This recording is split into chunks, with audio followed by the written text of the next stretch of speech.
These reputations were gained almost entirely through raids, by killing mobs and bosses inside the raid of choice, and completing quests as well. They were sometimes farmable outside the raid too though.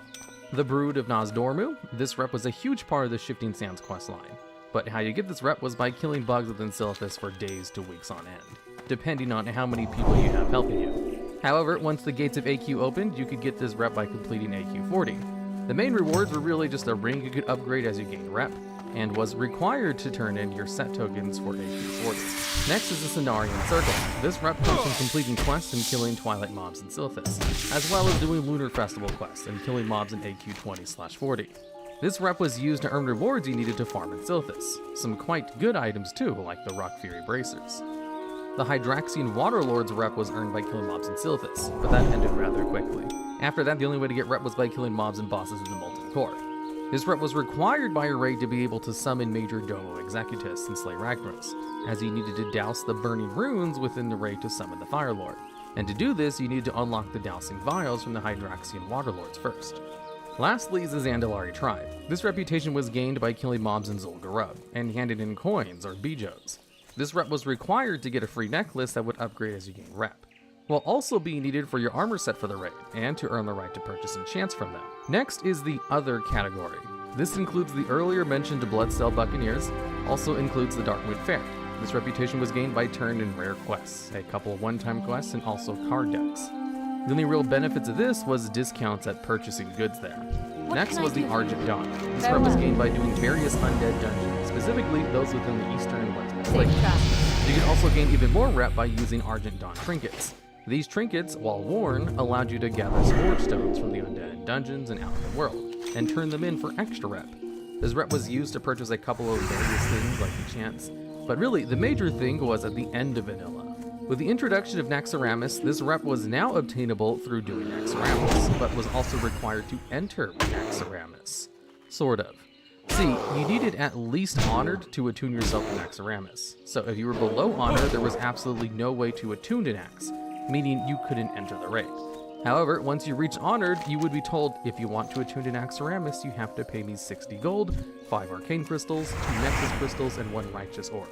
However, if you reached Revered, the price got massively reduced, down to 30 gold, 2 Arcane Crystals, 1 Nexus Crystal, and if you were Exalted, the attunement was free. So the higher the rep, the cheaper your attunement was. Next is the Gelkis and the Magram Clan Centaur. These two clans were found within Desolace, and by killing members of the opposite clan, you would gain rep with them. There was not really any unique rewards for them, nor any real reason to gain them other than unlocking a few quests while leveling.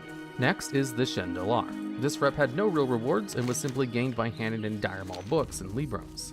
Next is Ravenhold. This rep was gained by handing in junk boxes gained by pickpocketing mobs and by killing syndicate mobs in the Hillsbrad and Alteric Mountains, but only up to Revered. This, however, would lower your rep with the Syndicate, which was gained by simply killing Ravenhold mobs. These reps had no real unique rewards behind them. Next is the Winter Saber Trainers. This rep was gained by doing constant repeatable quests to go out and do various things in Winter Spring, and eventually led you to be able to obtain the Winter Saber mount. The last two are the Timbermaw Hold and the Thorium Brotherhood. The Timbermaw Hold was gained by killing furbogs in the Winter Spring and Felwood, while also turning in various items that you would get from them, like beads and feathers. This rep led to a fair few recipes, most importantly, really good enchanting recipes. And like Timbermaw Hold, Thorium Brotherhood was mainly gained for its recipes. This rep required you to turn in countless items found all over Azeroth. However, of course, to do with fire and rock mostly. And unlocking this rep was required for a ton of fire resist crafting recipes, as well as the recipe for the Sulfuron Hammer needed for the legendary Sulfuron Hand of Ragnaros. Just a couple more, we're almost done with the vanilla reps. The first is the Wild Hammer clan. This reputation was gained by gathering items from trolls in the hinterlands and handing them in. However, with no actual rewards. This rep was removed the launch of the Burning Crusade. However, you would think this would make this the first removed reputation from the game. No, that spot goes to the Reventus tribe. This rep was gained by doing quests in the Reventus village, but the faction was removed in patch 1.11. Before we move on to the Burning Crusade, there were actually 2 factions mentioned in patch 1.6 that never got made available to players. Theramore, which would likely have been earned by doing content with Theramore, and various connected ports, and the Silvermoon Remnant, both Alliance factions. The Silvermoon Remnant seems to have been hinted as a plan to add more quest locations for High Elven hubs. Maybe even High Elves coming to the Alliance? Now on to the Burning Crusade. This expansion introduced the daily quest system, and with this, now made reputations grind far more important, and also made them more time-gated. As for a few reps, the only way to gain reps with them was to do dailies. The Burning Crusade had a huge reliance on reps. While being able to earn them from dungeons, they were also required for attunements, allowing you to enter dungeons and raids. While Vanilla WoW had a couple of attunements, the Burning Crusade really blew it out of the water. First off, with the new Draenei and Blood Elf race, we got access to the Exodar and Silvermoon reps. Again, reduced prices within their cities and also allowing you to buy their racial mounts, while being earned from just doing various quests. Next, we have the new raid reputations. The Scale of Sands was earned by killing mobs in the battle for Mount Hydro Ridge, and gave access to rings, as well as gem recipes for the jewel crafting profession. And also the Ash Tongue Death Swarm. This rep was earned by killing mobs in the Black Temple, and allowed you to get several crafting recipes and even class trinkets with unique effects based on your class. Next is the reputation called the Keepers of Time, earned by killing mobs and escape from Durnhold Dungeon and inside the Black Morass. This rep allowed you to buy various recipes, blue pieces of gear, and a couple of epic items too at Exalted. Then we have Tranquillion. This reputation was earned by completing quests and turning quest items into Ghostlands, mostly gained by Blood Elves while leveling. This rep sold nothing but some low-level green items. And hey, if you got all the way to Exalted with this rep, you could buy a level 21 blue item at least. So really, one of the most forgettable reps of the Burning Crusade. The Violet Eye, earned by killing mobs within Karazhan. This reputation allowed you to receive a special ring depending on your role, increasing its power as you gained more and more rep, just like the ring from the Brood of Nozdormu, the neck from the Zandalari tribe, and more. You can also get a fair few recipes for various professions. Chatrat City is the major hub in the Burning Crusade, and with this, there are many factions found within it. First is the Lower City, doing quests within Terakar Forest and running various dungeons within Auchindoom granted you rep with this faction. Its rewards were pretty general, a couple crafting recipes and a couple bits of gear. Next is the Aldor and Scryers. Upon arriving in the city, players could choose to join one of these factions, the Aldor Draenei or the Scryer Blood Elves. Each faction sold again general things, recipes, gear, and more importantly, a couple of enchants. These reputations were gained by turning in various items earned from world content and raids. The Aldor accepted marks of Jaded, marks of Sargeras, and Fel armaments. The Scryers took Firewing signets, Sun Fury signets, and Arcane tomes. Gaining rep with one faction would lose your rep with the others. And while you could swap to the other using Dampscale Basilisk's Eye, it was expensive and time consuming. So make sure you know exactly who you're going to join. And if you're going to change early. The Shatar was gained by running Tempest Keep instances and doing quests. Yet again, rather generic rewards, some crafting recipes, some basic gear, as well as some enchants. The Shattered Sun Offensive was a reputation that was mostly gained by doing quests, dungeons, and raid all in the Isle of Quel'Danas. The rep came yet again with rather basic rewards, or pieces of gear, random crafting recipes, although one unique thing is the necklace at Exalted. This necklace had a special effect if you were exalted with either the Scryers or the Aldar. Next is the Shatari Skyguard. This reputation is our first special reputation. For the Burning Crusade, we finally got some reputations that gave rewards cool enough to be worthwhile farming.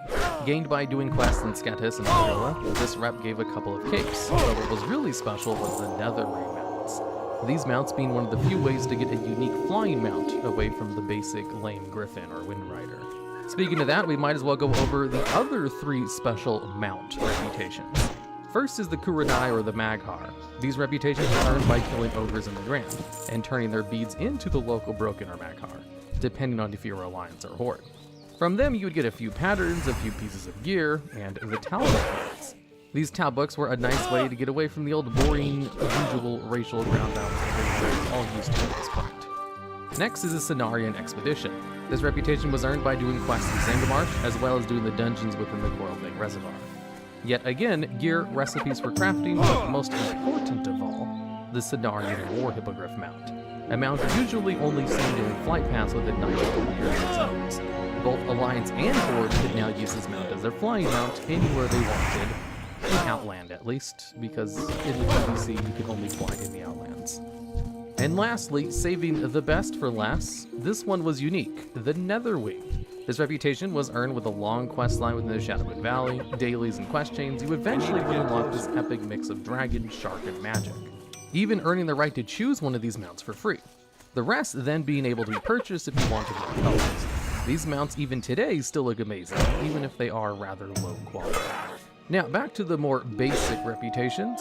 Honor Hold / Trollmar. These reputations were earned by doing content within the Hellfire Peninsula, as well as running instances within the Hellfire Citadel, and typical, as usual, the rep rewards were pretty basic, some crafting recipes, some bits of gear, and a couple of enchants. Ogrilla. This reputation had many basic rewards, simply gear and consumables. However, what made this special was its currencies, including Apexis crystals and Apexis shards. These items were used for, and earned by, dailies in the Bladehead's Mountain, killing demons in plain Simon Says. This rep really was not well liked because it just took forever to grind. Although, you could find rare depleted items, and these items could be combined with Apexis shards to activate them, making them useful pieces of gear, and were bind on equip, so they could be sold on the auction house. Sporgar. By doing quests within Zangarmarsh for the Mushroom Folk and running Underbog, you could gain rep with this faction. And for going through the trouble, you could get a couple of crafting recipes and a couple pieces of gear. Although really, the biggest thing simply being the tiny Spore Rat pet. All purchased with the special currency Glowcaps found all over the zone. With the introduction of the micro-holidays, there is one micro-holiday around this reputation, which allows you to grind it all the way to Exalted in one day if you simply participate in the event. Lastly, the Consortium. This reputation was earned by doing quests in various places of Outlands and Ethereals, as well as running the Manitombs dungeon. This rep was quite important for a reason we'll go over in a bit. But like most other reps, reward-wise, it was super basic, crafting recipes and pieces of gear. Now, to go over the attunement part we spoke about earlier, we wanted to go over it all at once instead of going over each one of them individually. To unlock heroic dungeons, you needed to get revered reputation with specific reps, and these are Honor Hold / Thrallmar for Hellfire Citadel, Cenarian Expedition for the Kolfang Reservoir, Lower City for Auchendoom, and Shatar for Tempest Keep, and the Keepers of Time for the Caverns of Time. Now that the heroic dungeons are unlocked, you would still need to do a few other things, including later needing to be honored with the Violent Hold to obtain the Black and Urn questline required to summon Nightbane, which is one of the steps required to unlock Serpent Shrine Cavern. Luckily, that's it for the reps required for the insanely huge process of attuning the content of the rep, you say.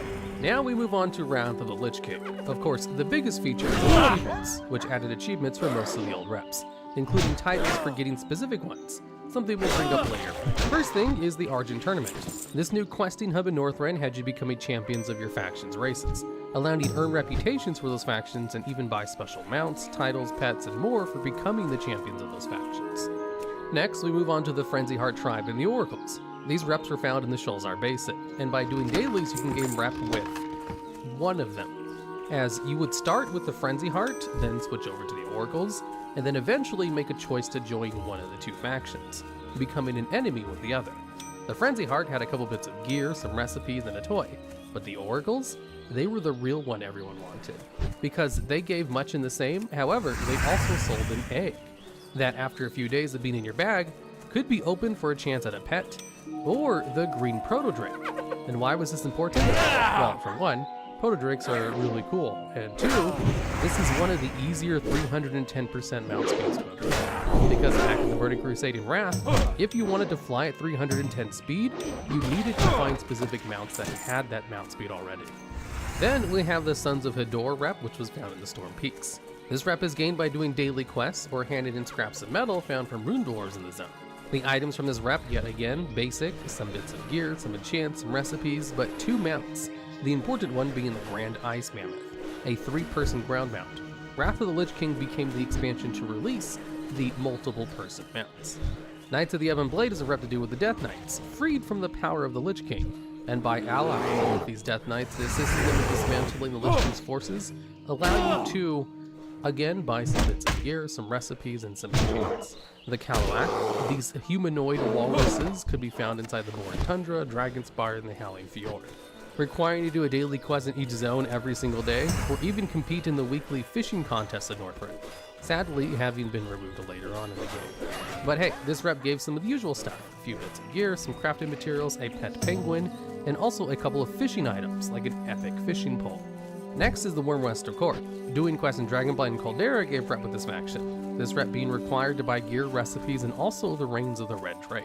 Now onto the last two neutral reps around the Lich King. First, the Ashen Verdict. This rep is gained by doing Icecrown Citadel, killing bosses and trash.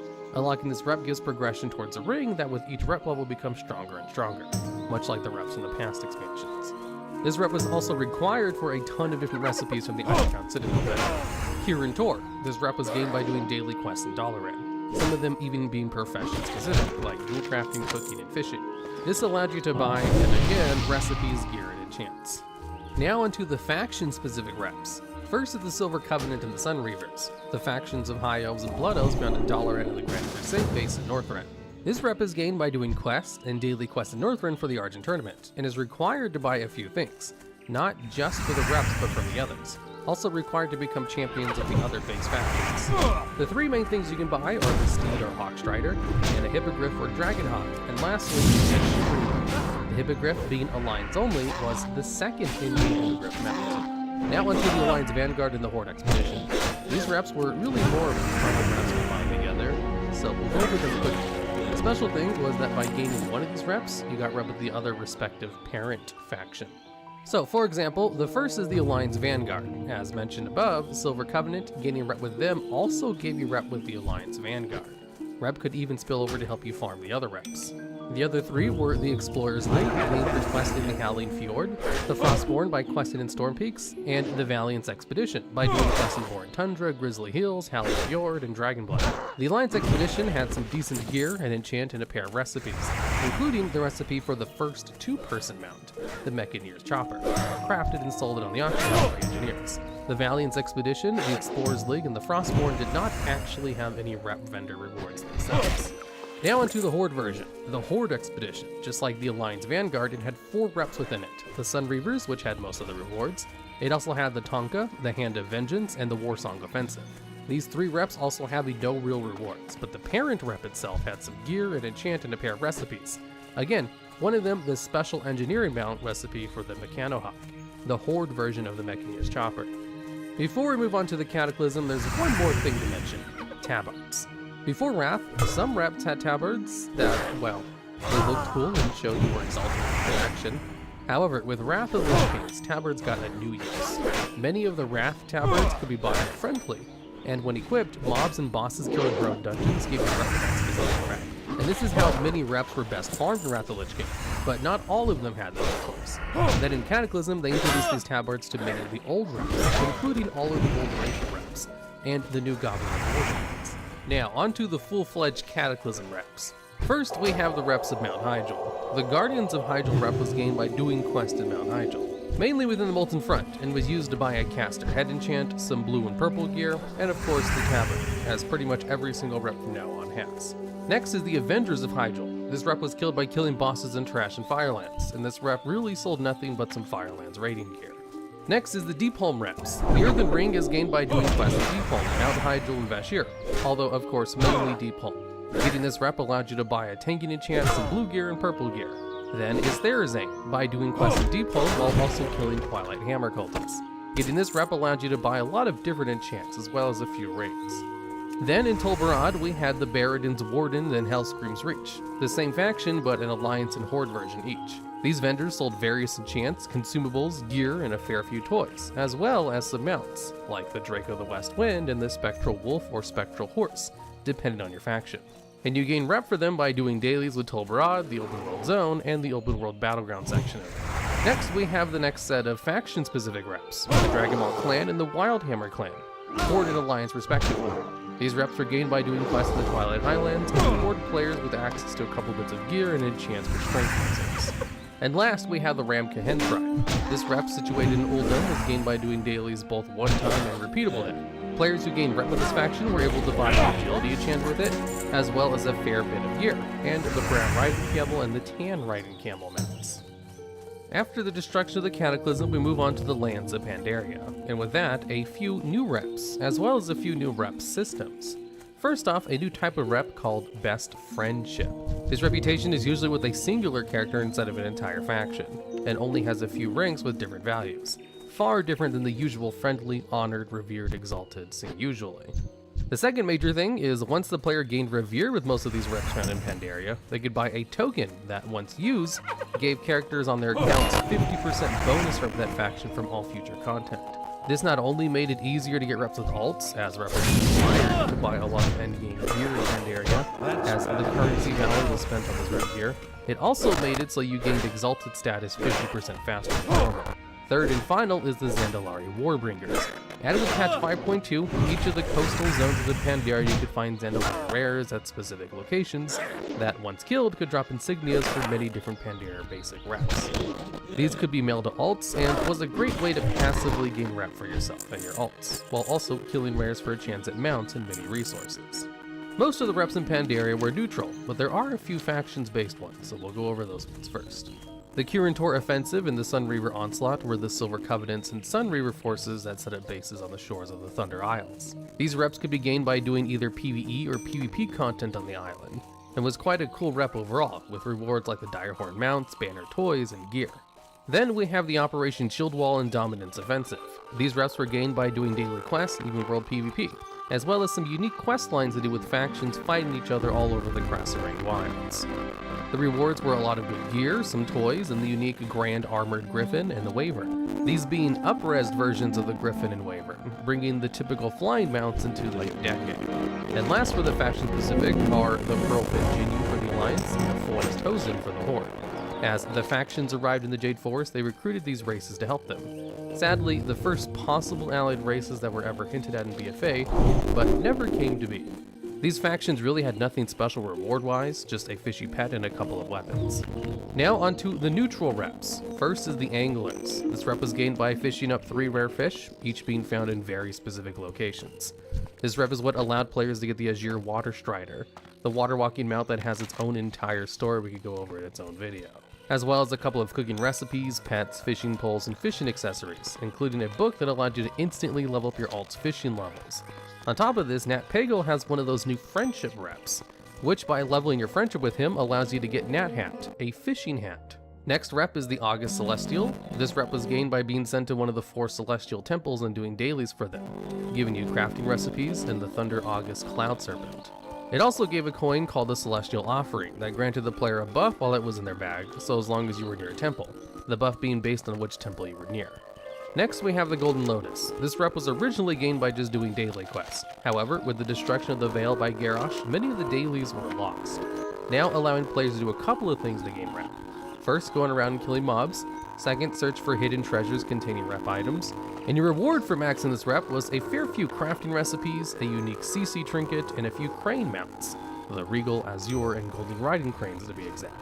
The Hojin Pandaren and the Tushui Pandaren. These reps act as the racial reps for the Pandaren, for the Horde and Alliance factions of the Pandaren. These reps are gained by doing quests and rewards wearing their tabards. Unlocking them gives a few basic things like their racial mounts. Next we have the Calaxi, a faction gained by doing long quest lines, as well as dailies and handing in dread shards found from mobs. This faction allowed players to buy massive amounts of blacksmithing recipes, as well as a few amber-based weapons, and the most unique reward being an amber scorpion. Now onto the Lore Walkers. This rep is gained by flying to specific locations around Pandaria and collecting lost scrolls.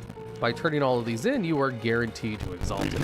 And for this, you are granted a ton of items available at the vendor to do with archaeology, and even a mount, the Disc of the Red Flying Cloud, letting you fly around on a disc floating above a cloud. The Order of the Cloud Serpent is gained by doing dailies for the Serpent Masters, just like the Netherwing and Winter Sabers.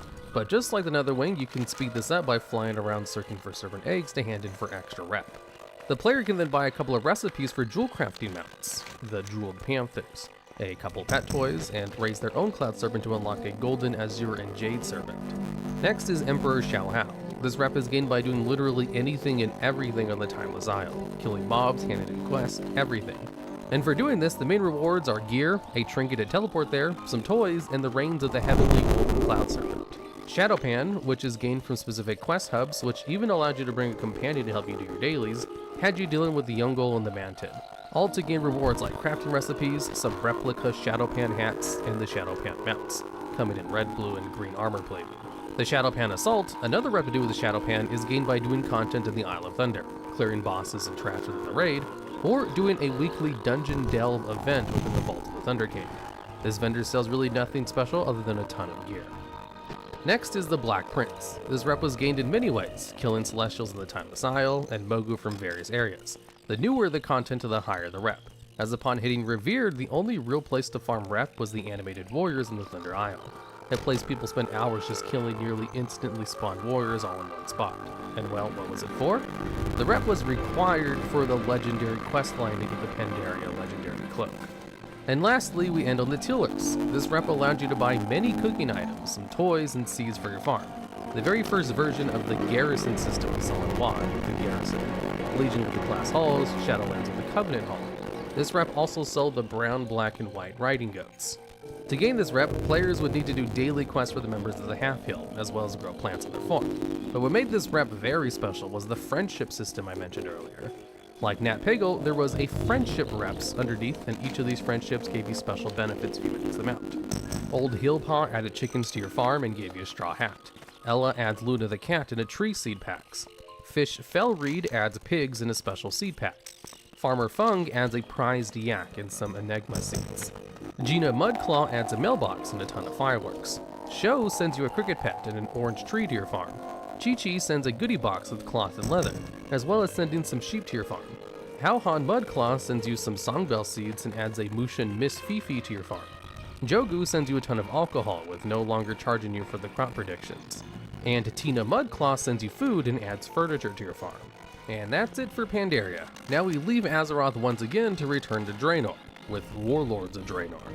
The Saberstalker's rep was gained by killing Saberon and Fangorilla, as well as a single daily. This rep allowed players to buy a contract to unlock the Follower Palas, as well as some pets and a mount speed increase while in the Tannan Jungle. The Bristling Hellboar, the Savage Cub, and the Wild Gore-Tusk. Order of the Awakened is a rep gained by killing rares and gathering treasures in the Tannan Jungle. This allowed you to buy a pet, a toy, and a couple of other random items, but the major things being the contract for the Follower Solar Priest Vax, and the awesome-looking mount Reigns of the Corrupted Dreadwing, the Hand of the Prophet, and the Vol'jin Headhunters. These reps were for Alliance and Horde respectively. These reps were gained by doing daily Tannan quests and completing some garrison quests. The main reward being the Death Tusk Felbor, and sold tons of blueprints for your shipyard, like the oil rig and the battleship. It also sold the Empowered Augment Rune, the infinite use augment rune of the expansion. Next is the Council of the Exarchs and the Frostwood Orcs. Again, faction focused, these reps were gained by doing specific quest lines in the relevant zones, as well as your garrison, and gave you fall rewards, mounts like the Dusty Rockhide for Alliance, and the Swift Frostwolf for Horde, as well as custom titles and toys. Aarakocra Outcast rep is gained by questing within the spires of Iraq and Talador, while also killing mobs in these zones. This rep was required to let you buy crates of fragments for archaeology, like the Lore Walkers of Mod. They also sold the Shadowmane Charger Mount, the Sun Seed Pet, and many other little items like Trinket.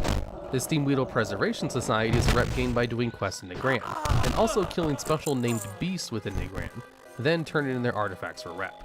The main reward being the domesticated Razorback, but on top of that, a few pets and a bits of gear. The next two are the Vol'jin Spear and Grim's Vanguard. These are Ashran reps for Horde and Alliance. Gaining these reps are easy by doing objectives in Ashran, and allow you to buy special mounts, like the Bree Strider Stallion and the Pale Thorn Grazer, a special toy, the LeBlanc's Recorder, and a few items to assist you in Ashran, with the rep even being required to some of the Warlord Season 1 PvP gear, although that was not continued into later seasons. The Laughing Skull Orcs is the Horde-specific rep gained by specific mobs in Gorgrond, requiring a level 1 trading post, this selling the Iron Scion Warwolf, and the Laughing Skull Cosmetic Mask, great for transmogs. Meanwhile, the Alliance version throws us out of the water, gained the same way, killing specific mobs, instead this time in Talador. This allows you to buy the entire Shatari defense armor set, as well as the Armored Iron Tusk mount. Before we move on to Legion, there was the Medallion of the Legion, found on special world boss-like rares in the Tannan Jungle. They could even be sold at the auction house, and used to give you 1,000 rep in the following reps shown on the screen. Okay, but before we move on to the next one, we have to talk about the bodyguards. These garrison followers could be found out in the world, and if you had your barracks at level 2, allowing you to have the bodyguard out in the world with you. These bodyguards could be leveled by killing enemies, giving them 10 rep per kill. And by reaching ranks, you would get new quests, and these quests would unlock new ranks for the bodyguards, giving them special effects to summon your party/raid members to your location, summon a portal to your garrison, summon a command table anywhere you wanted, summon a portable mailbox, and summon a follower who could repair your gear. Now we go to Legion. With the introduction of world quests, we rely far less on dailies, and far less on just killing mobs. We also get introduced to Paragon caches. See, once players got to Exalted, they could now continue gaining rep after that point. they got 10,000, they would get a cachet, which inside could contain unique items. Now, there are two types of reps. We will call them emissary reps and special reps. That will pretty much cover every expansion from now on. Emissary reps are gained in a couple of ways. First off, doing quests specific to their zone. Second is to do world quests to do with that faction in their zone. Third is to wait until an emissary spawns. Every day an emissary will spawn and will stay up for 3 days, so you can have up to 3 at once. And these vary in what you need to do. In Legion, they were to simply do 3 to 4 world quests to deal with that faction, but in Shadowlands that was entirely changed. And by simply doing world quests associated to the rep during that emissary, and then handing it in, it would give you a massive chunk of rep afterwards. Or you can get a bit of rep for doing them in the Order Hall missions. So, onto the reps themselves. The Nightfallen were a special rep found in Siramar, with their own massive questline, even required for attunements to the Siramar dungeons. This vendor sold a boon that allowed you to get mana crystals on kills, as well as a few bit of gears and crafting recipes, and even the treasure map, putting hidden treasures in the zone of the map, something all the reps have. Their Paragon Cache contained the ley-woven flying carpet. Valajar, situated in Stormheim, they had a couple rewards, including the usual recipes, items, toys, pets, and a treasure map. They also had part of the hidden skin for the Holy Artifact. Their Paragon Cache had a chance at the Valajar Stormwing. Next is the Wardens, their world quests being linked to PvP as well, and again, pets, toys, recipes, etc. Their Paragon Cache contains Sira's Extra Cloak, a toy that transforms you into a Warden. The Dreamweavers of Al-Shara contained many druid-themed items, including yet again toys, pets, gear, and recipes, as well as the Seed of the Solar Flame, an item required for the hidden artifact skin for balanced druids. Their Paragon Cache contained the Wild Dream Runner. The High Mountain tribe gained through the content with the High Mountain, again recipes, some gear, some toys, some pets, and the Paragon Cache contained the High Mountain Elder Horn. The Court of Ferondis, a reputation situated within Azuna. These ghost highborn sold recipes, some toys, some pets, some pieces of gear, and the Cyril Crest Hultons, Raven Guard. An item needed for the Hunter Marksman hidden artifact appearance, an Eagle Crossbow.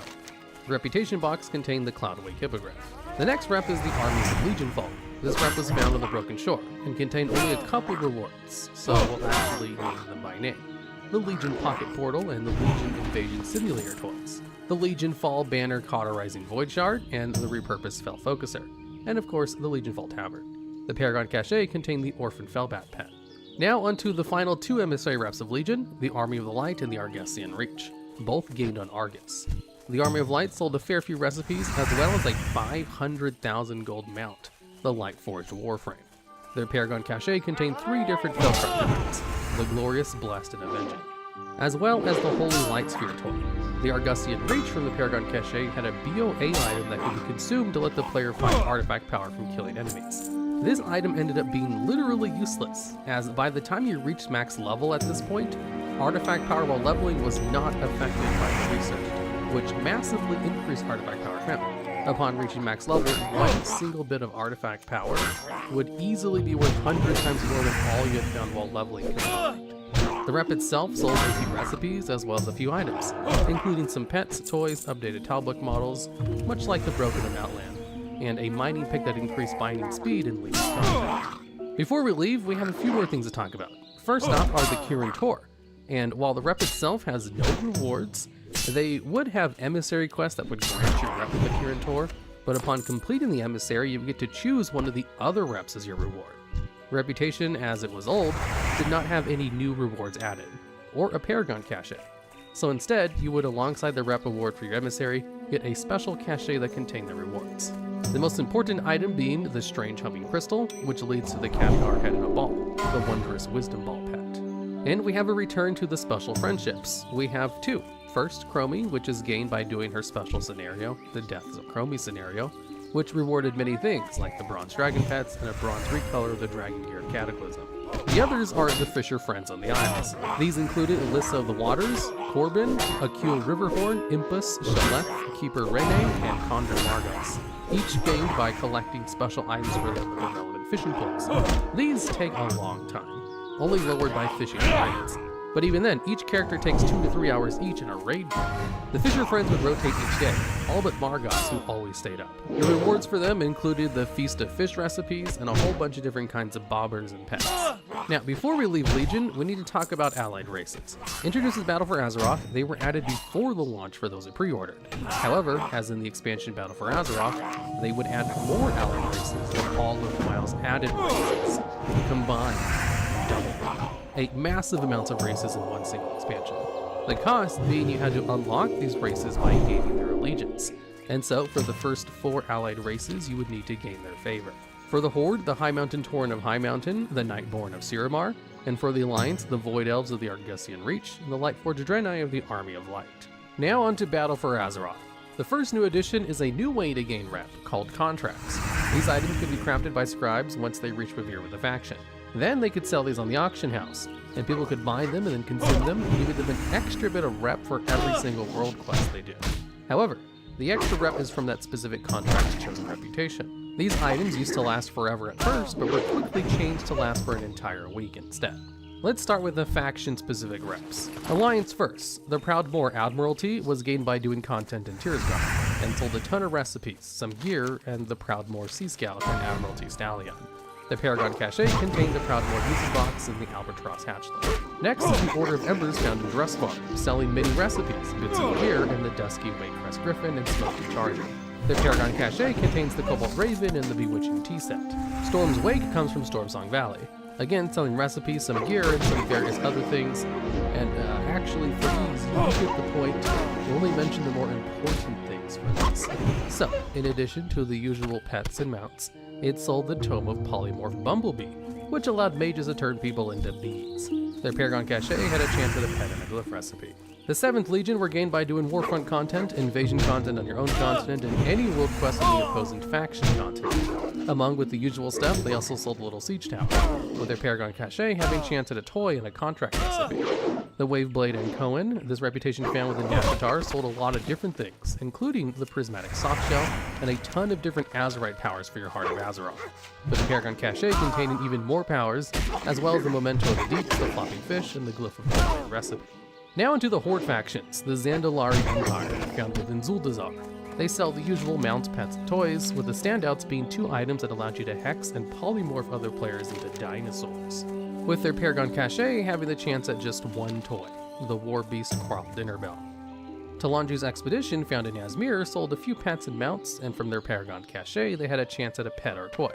BFA really tried to remove mounts from the Paragon Caches, since most of the complaints from Legion was that people didn't like having to farm reputations for a random chance at a mount. However, they were mostly fine if it was a pet or a toy instead.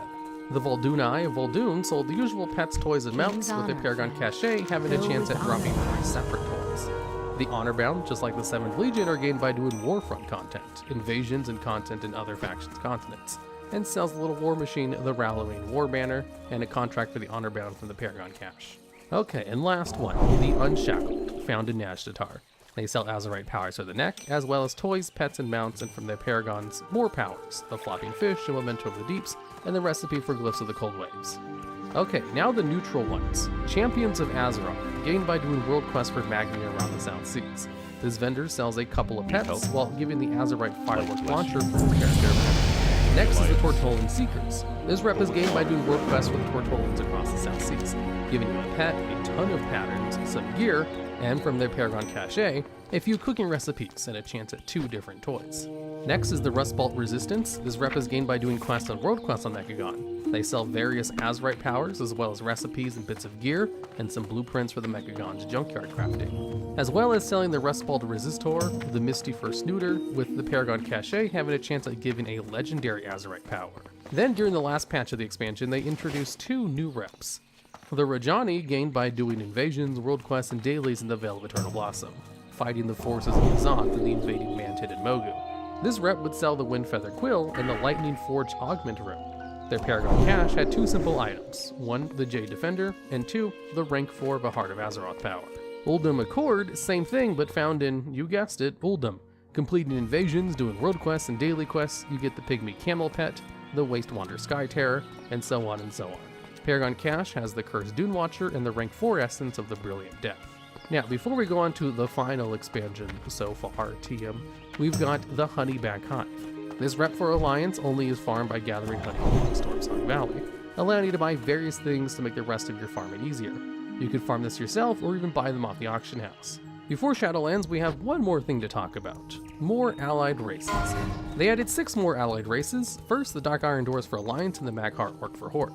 These factions are recruited by gaining rep and doing quests with the 7th Legion and Honorbound. The Kulturan humans, well, obviously, doing quests and reps in Kulturas. And the Zandalari Zandalar. The last 2 are the Mechanomes for Alliance and the Volpera for Horde.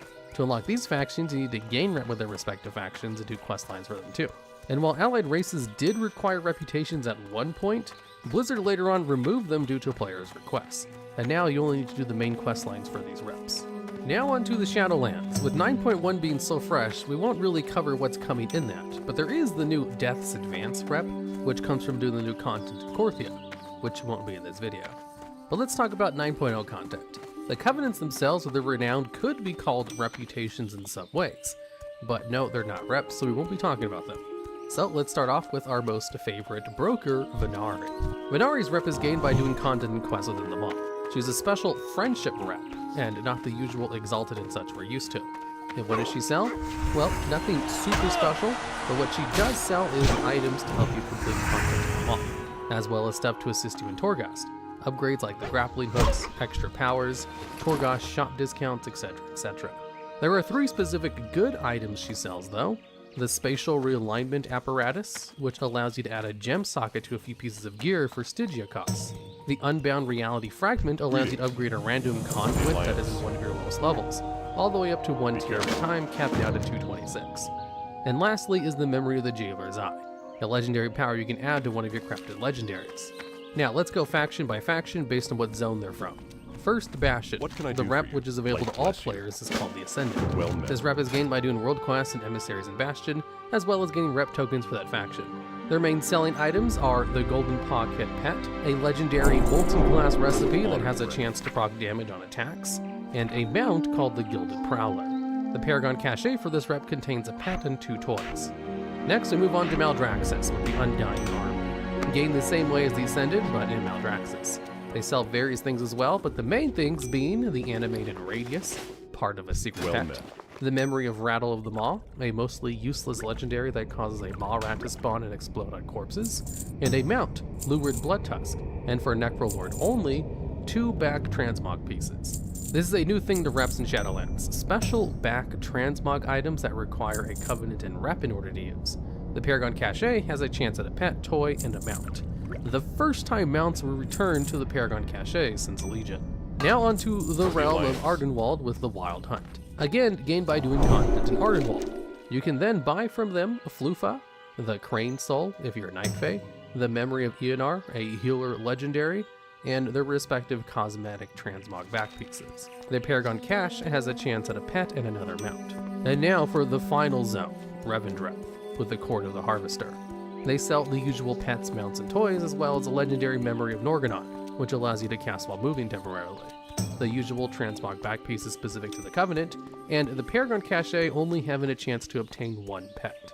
Now, it would be that simple, but we have some more reps to go over, as there are secondary reps that are not gained by specific world quests in Shadowlands. First, we have the Stitchmasters. This reputation is for Necrolords only, and comes from doing quests with your crafted abominations from the Abomination Factory.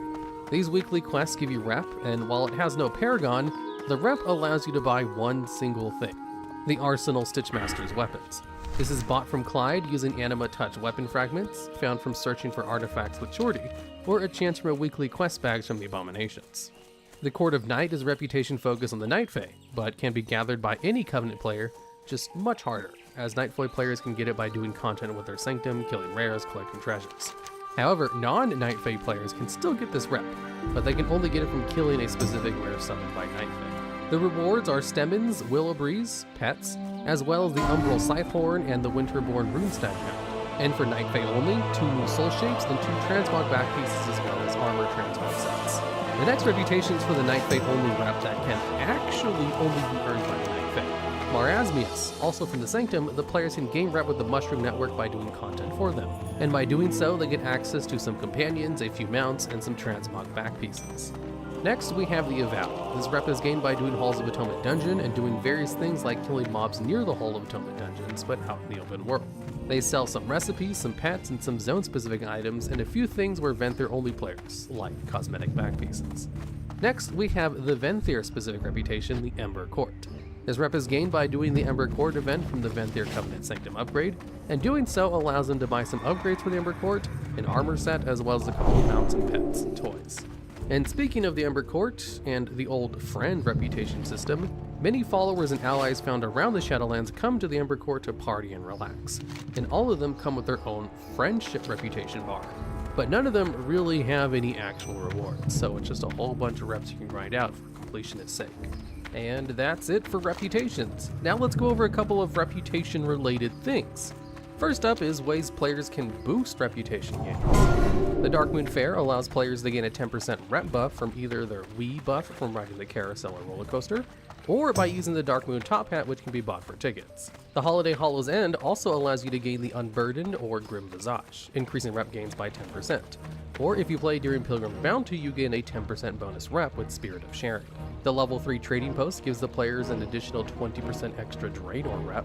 The Guild Battle Standards give varying reputation bonuses, however, only from killing monsters and not from quest or anything else. 5% for green, 10% for the blue one, and 15% for the purple. The Diplomacy Racial for Humans, the only racial that has never been changed in the history of WoW. This racial is quite special as it gives the players a 10% bonus rep to everything, making humans the race to pick if all you care about is farming reps. Next is the special events that increase rep. First off, we have the World Quest Weekly event, which increases the rep gain by 50% for any world quest during that week. Another thing is with the end of Battle for Azeroth, we got new additions to Time Walking, a cool little benefit where when Time Walking is active, any reps for that expansions are gained 50% faster. What can I do for you? Need to get your Nether Drakes? We'll just wait for the Burning Crusade Time Walking and get it in no time. And speaking of Time Walking, with the introduction of Time Walking, we also got the Time Walking vendors to do with these specific expansions. And these vendors sell mounts, pets, toys that are themed around the expansion, bought using currency earned from Time Walking. But another thing you can buy with this is reputation tokens. Now, I could go over all of them, but instead I'll just show you some of them from the one that was up when I was getting footage for this video. Now for the special rewards for reps. First off, there's a couple of achievements for specific amounts of Exalted reps. 40 reps at Exalted gives you the Exalted title. 60 reps gives you the Beloved, and 100 reps gives you the Pure Heart Courser mount and the Esteem title. Now we'll go over the rest of them super quick. United Nations, gained by having your guild gain 55 unique reps to Exalted, unlocks the Dark Phoenix hatchling pet from the guild vendor, the same place you buy the before mentioned battle standards. Guardian of Sonaris, for getting Exalted with Cenarian Circle and Expeditions, gets you Guardian of Sonaris title. The Argent Champion title from the achievement of the same name from the Exalted Argent Dawn and Argent Crusade.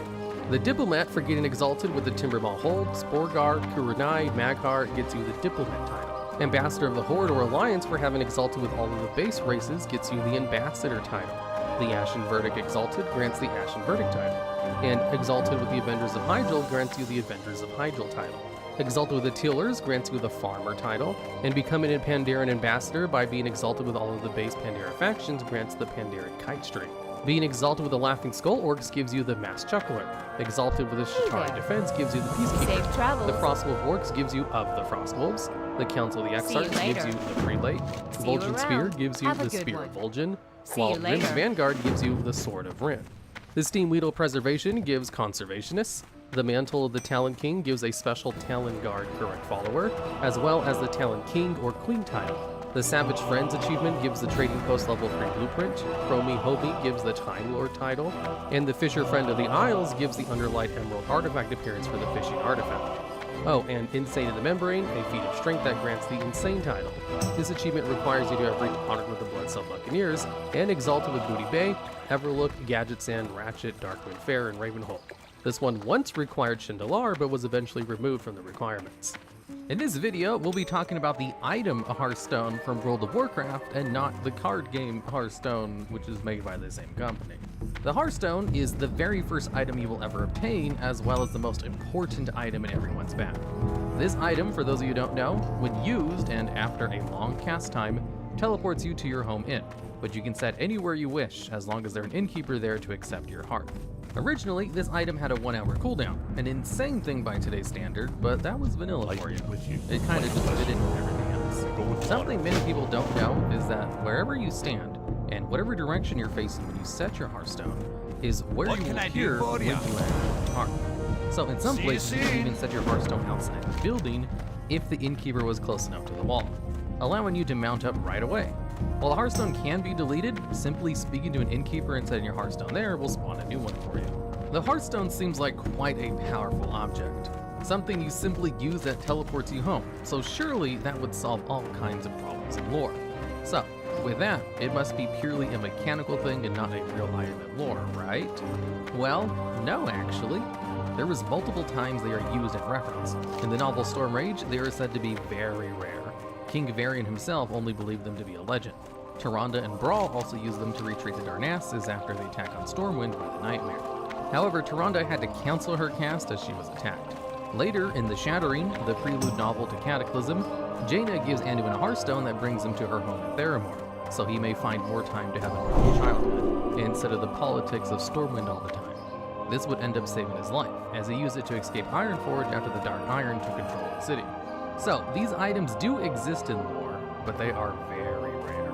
Although many quests while exploring the world of Azeroth give them to us, as well as every new character being given one from the start.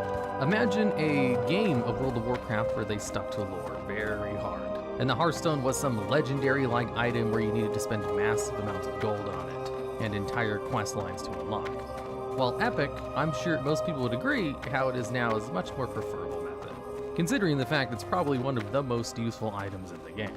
Fun fact, the starting location for races, where you appear when you spawn in, is a special location that can never be recovered. The second you change your Hearthstone to a new location, you can no longer go to that old location through the Hearthstone, as the location is set from creating your character and is not a default position.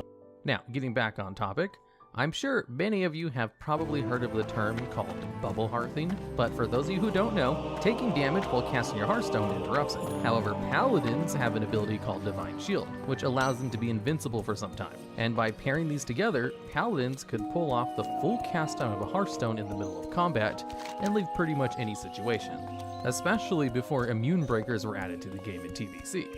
Imagine this, you're in the Maw with War Mode on, trying to get bonus Stygia or whatever. You forgot to spend your Stygia and have 10,000 of it on you, but suddenly a rogue has attacked you.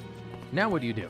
Well, you cast Divine Shield, and then cast your Hearthstone, and the rogue can do nothing but watch. Well, most of the time, unless there's a passing priest or warrior who pops the bubble for them. Before we move on, there's also the Shaman Astral Recall ability. This spell acts like a second Hearthstone, having a 15-minute cooldown. Insane, right? While the normal player could hearth only once an hour, a shaman could hearth 5 times an hour.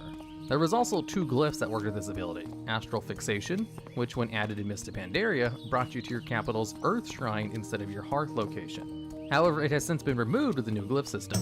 And also the glyph of Astral Recall in Wrath of the Lich King, which originally reduced its cooldown by 2.5 minutes, but was then quickly buffed to reduce the cooldown by 7.5 minutes instead, which basically cut its cooldown in half, giving shamans one of the shortest Hearthstone times ever. In Mist of Pandaria, it was nerfed to an only 5-minute reduction, and then removed in Legion with the glyph rework. But they did bake its cooldown reduction directly into the ability, so it's still at a 10-minute cooldown to this day. Originally, there was a thing called ghetto hearthing that allowed players, through the use of groups and nearby dungeons, to hearth even without a cooldown. As if you were in a dungeon or raid and simply left group, after 1 minute you would be teleported to your Hearthstone location. But with Wrath of the Lich King, Blizzard changed this, making it so when you were kicked from an instance, you would be brought to the closest graveyard instead.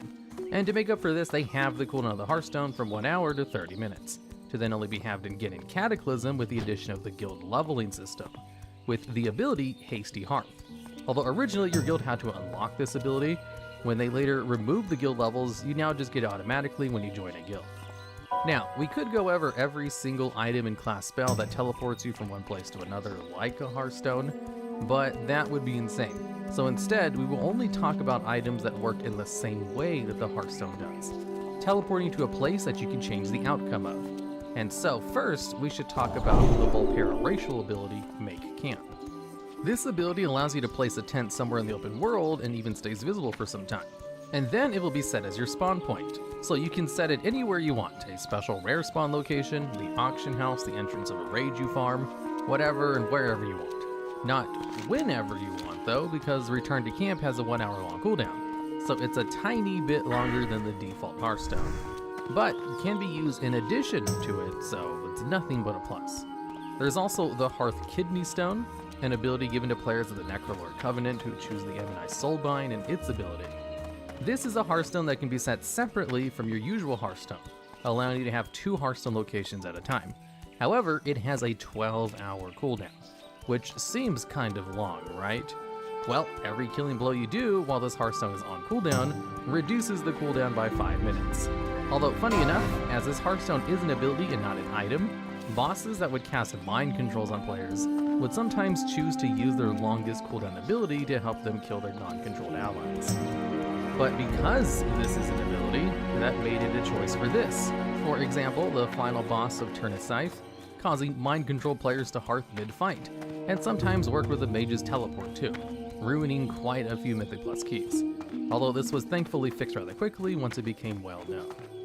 We also got 2 special Hearthstones from the expansions Warlords of Draenor and Legion, the first being the Garrison Hearthstone.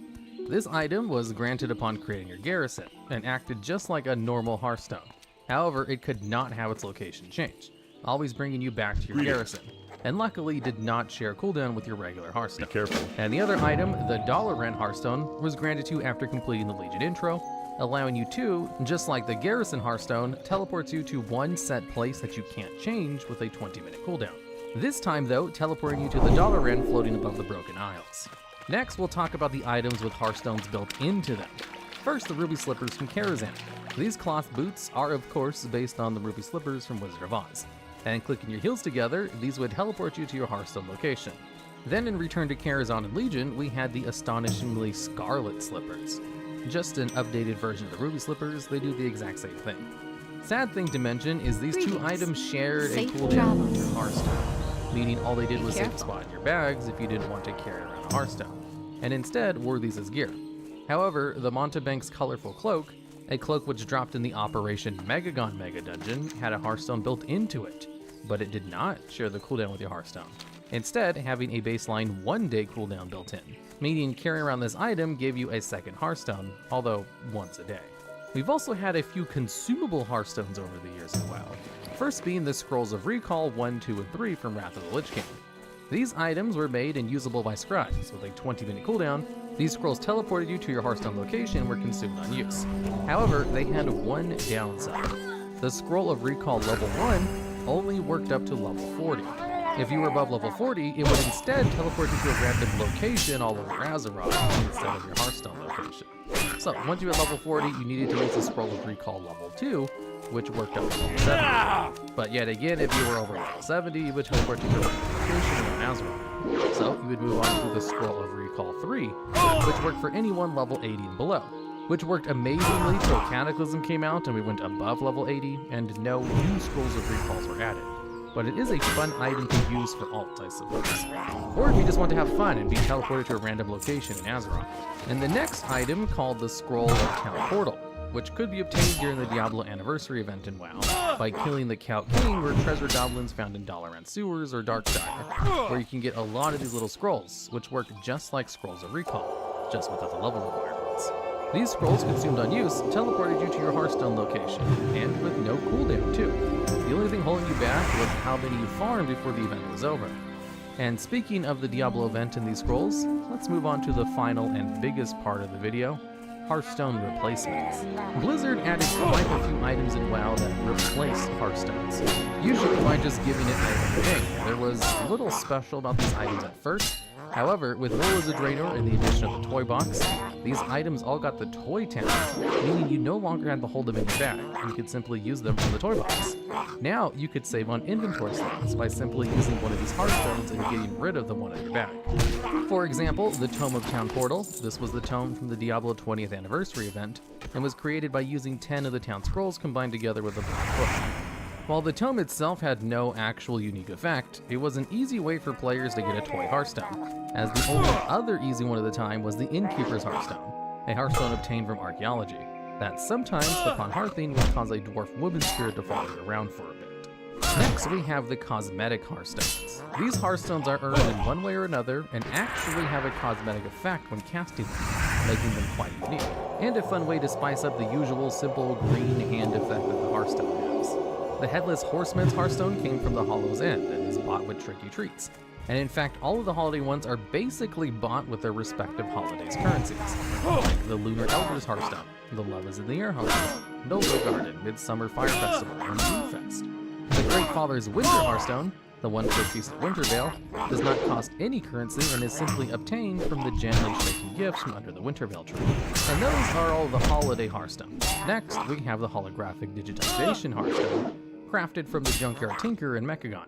Then we have the Eternal Traveler's Hearthstone, obtained from buying the Shadowlands Epic Edition, the Dark Portal, a Hearthstone obtained from the TCG pack Betrayal of the Guardian, with a rarity of 1 in 132 booster packs, also the Ethereal Portal from the TCG, this time from the Ice Crown expansion with a 1 in 121 booster pack odds, this being the first ever Hearthstone replacement, and added in Wrath of the Lich King. Lastly, we have the 4 Covenant Hearthstones. These are bought from the respective Covenants and Shadowlands for Anima after reaching Renown 11. In this video, we'll be discussing the changes to WoW's 2 major faction hubs throughout the history of the game. This will be a very broad overview, since there are a ton of very small details from each expansion that can be added, such as which random NPCs were added and removed. With WoW's 9th expansion, Dragonflight, on the horizon, we'd figured now would be a good time to look back over the changes that both Stormwind and Orgrimmar have undergone over the years. Starting off with Classic WoW.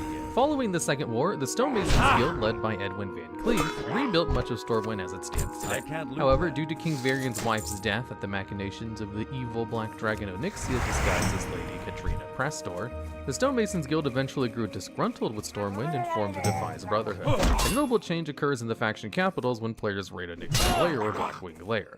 Upon the death of one of the children of Deathwing, Onyxia's head or Neferent's head will drop, which starts the quest. After completing the quest, the respective dragon's head will be displayed in a large spike in the central Orgrimmar area, or will be hung from the front gate of the Stormwind area for a long period of time, while also giving a buff to all players and NPCs in the major city.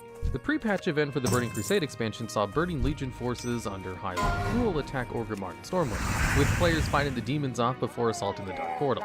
And this is about it, except a bunch of NPC workers and piles of explosives added to the fence, leading to the Stormwind Harbor. Supposedly already built, however, for some reason the only thing stopping us from going there is a giant wall. Well, okay. Anyways, this theme of actually putting NPCs building stuff ahead of it is a common thing Blizzard with Orgrimmar and especially Stormwind. WoW's next expansion, the Wrath of the Lich King, allowed players to help repel the Second Scourge invasion. This blight turned the living into the dead, including players, and resulted in massive sieges upon the major cities themselves, which usually led to them being completely overran rather quickly. For transportation and logistical reasons for the war against Arthas, several portals and means of transport to Northrend were added to both Orgrimmar and Stormwind. In Orgrimmar, the Zeppelin Tower to Grommash Hold and the Borin Tundra was built. The Stormwind Harbor was added to the game with the Botan Valiant's Keep and Borin Tundra, and finally with the Dogs added to Stormwind, Verminiate Night Elves no longer needed to run all the way through wetlands, as the boat was added from Darnassus to the city port. Bolvar led the Alliance assault on Icecrown, and as such, he departed Stormwind at the beginning of Reign, thankfully replaced with the now returned King Anduin Wrynn, who up to this point had been missing, leaving Anduin Wrynn in charge, with Onyxia revealed in Kick Out City. Wrath also saw the introduction of player Death Knights arriving in Orgrimmar and Stormwind, with much commotion and unease from citizens. Various NPCs are rude and aggressive to DKs when they first arrive in the city from the DK starting zone. Orgrimmar also received a unique arena called the Ring of Valor. Originally just a giant unique, but useless arena that you could look down on but couldn't even enter. But they did at least reuse the building with the Ring of Valor, which was a unique arena with the rising and lowering platforms with flaming walls. However, this arena was removed from the game in Mist of Pandaria because of its wacky nature, although it had been nerfed and temporarily removed before again and again prior to Mist of Pandaria. For the Cataclysm's launch, both capital cities were completely revamped and updated. The Throne of the Elements was added to the northern plateau of Orgrimmar, and the eastern Earth Shrine in the middle of the lake in the northeast corner of Stormwind. This has 6 portals to the Cataclysm zones: Mount Hyjal, Highlands, Bashir, Deepholm, and Uldum. A portal to Tol Barad is also located nearby in both cities. After Deathwing's defeat, a large part of his corrupted scales from his back can be seen hanging from chains in the back of the city. The massive scales from Deathwing presumably came off in the infamous Spine of Deathwing fight and can be located beneath the Cataclysm Ring of Portals in both of the cities.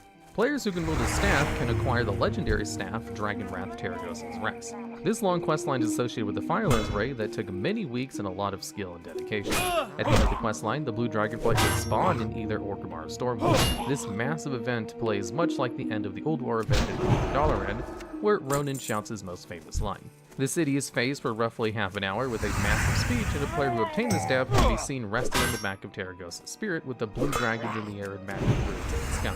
Unlike Stormwind, Orgrimmar seems to escape most of Deathwing's ire, with the only casualties being some zeppelins and the Catatrader. Garrosh made major changes to Orgrimmar shortly before the Cataclysm expansion, expanding it in size and adding to it various districts, while completely overhauling the layout of each district, and their general shapes.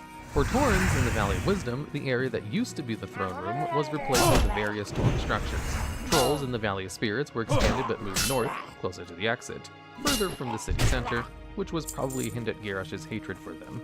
And goblins in the Goblin Slums, where the trolls once resided. And the Valley of Honor, once small and rather unused, was massively expanded with a huge back entrance that led to Ajara. The entire city was updated with new inns, auction houses, and homes. The Flightmaster and Zeppelins were moved to the central plateau of the city, and Grommash Hold was built overlooking the center of the city. When Deathwing descended upon Orgrimmar City after his violent exit from Deepholm, he caused extensive damage to Stormwind. The entirety of Stormwind Park was destroyed, leaving nothing but a crater behind. However, this was not the only damage. The clock tower among the structures was covered with char marks from Deathwing's approach, while the gate to Stormwind itself had massive claw marks melted into the stone, even being the login screen itself, which was a visual of Deathwing sitting on the gate itself. Denath's monument was toppled into the moat as well, with only the feet remaining standing on its pedestal. The Stormwind City outskirts was added, comprising the Earthen Earth Shrines and the field to the northeast part of Stormwind. A massive graveyard was also added, one that contains various tombs and graves, one obviously to Tivin, while some are left more mysterious, one even theorized to be Arthas. Stormwind Keep itself was also updated, finally having an actual throne room, moving the PvP stuff as well as PvE vendors to a new section of the Old Town, finally replacing the god-awful PvP area originally set then. There were even different stone paths made for each district. All of these updates had been sorely needed for both the cities, since beforehand they were horribly aged facades of 2D walls and massive world holes. Cataclysm introduced Azeroth Flying, which was one of the primary reasons the zones had to be redone. WoW's fourth expansion, Mist of Pandaria, saw a handful of changes to Stormwind and massive changes to Orgrimmar. Unsurprisingly, portals to the Vale of Eternal Blossoms were added at each capital. Mist of Pandaria was a very lore-heavy expansion, but will try to keep the major character actions short. Jaina appears briefly in Stormwind following the destruction of Theramore, but leaves after the Alliance refuses to seek immediate retribution for Theramore. In the events of Mist of Pandaria, Anduin goes missing for a bit while he's presumably lost in Pandaria. This is reflected by his absence in Stormwind Keep, and the start of Varian's search for him sees an Alliance gunship looming in the northeast corner of Stormwind, where it is ready to take players to Pandaria. Further updates to Stormwind and Mist of Pandaria included the Stormwind entrance towers and the clock tower being restored in 5.2. Additionally, Denath's statue was returned to its former splendor, alongside most of the other superficial damages the Deathwing caused in the Valley of Heroes. The Siege of Orgrimmar shows even more of what Garrosh has been building since before Cataclysm, with enormous underground facilities and rooms. The second half of the raid takes place entirely in front of the city and its outskirts. Garrosh had built up Orgrimmar's defenses, and players had to forge their way through his stronghold. We could spend a whole video talking about all the changes in places under Orgrimmar that this raid added, but the actual changes to a capital is one of the reasons this raid is so fondly remembered. This expansion had also recruited the Pandaren, and pandas had joined the faction capitals with their riding turtles and hot air balloons. In Orgrimmar, the Hojin Pandan, led by G. Firepaw, make their camp in the north valley of the city. And in Stormwind, the Tushui Pandaren, led by Asa Cloudsinger, established a camp near the eastern Earth Shrine overlooking the waterfall. Lastly, the Brawlers Guild was also added, an arena that lets players fight various foes from the past, and many joke characters and encounters that wouldn't fit in a raid or a dungeon.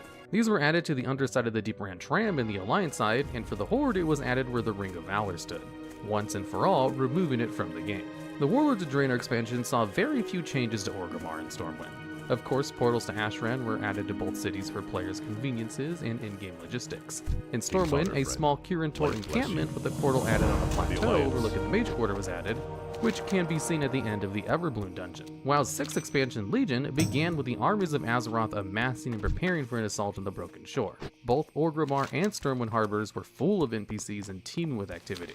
The Legion starting quest has the players go through the harbor and interact with some of these NPCs. This remains to date one of the most impressive things Blizzard has ever done in sheer scope and build-up for an in-game event. Blizzard also added a new portal to the Broken Isles version of Dalaran to both cities. The major character events in Orgrimmar and Stormwind during Legion included Vol'jin dying after the failed Broken Shore assault, and Sylvanas Windrunner replacing him as War Chief.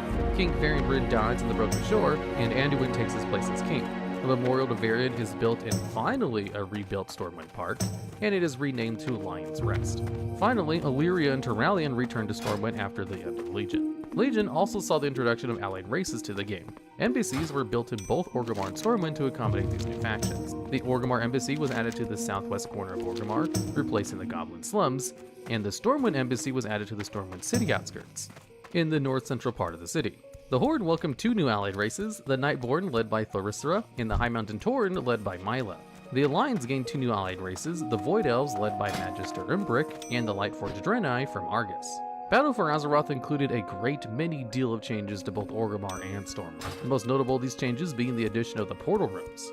There were so many portals throughout the cities from past expansions and patches that were somewhat haphazardly placed. It was high time Blizzard consolidated some. Although they didn't move all the portals and remove some entirely, it was still a major change and a great quality of life update. Officially, the Orgrimmar portal room is called Pathfinder's Den, and the Stormwind portal room is named the Wizard's Sanctum. Various NPCs can be seen running through the portal rooms. Among these NPCs, there are the Ixodar Adventurers, Outland Adventurers, Northrend Adventurers, Broken Isle Adventurers, Kulturan Adventurers, and Shadowland Adventurers.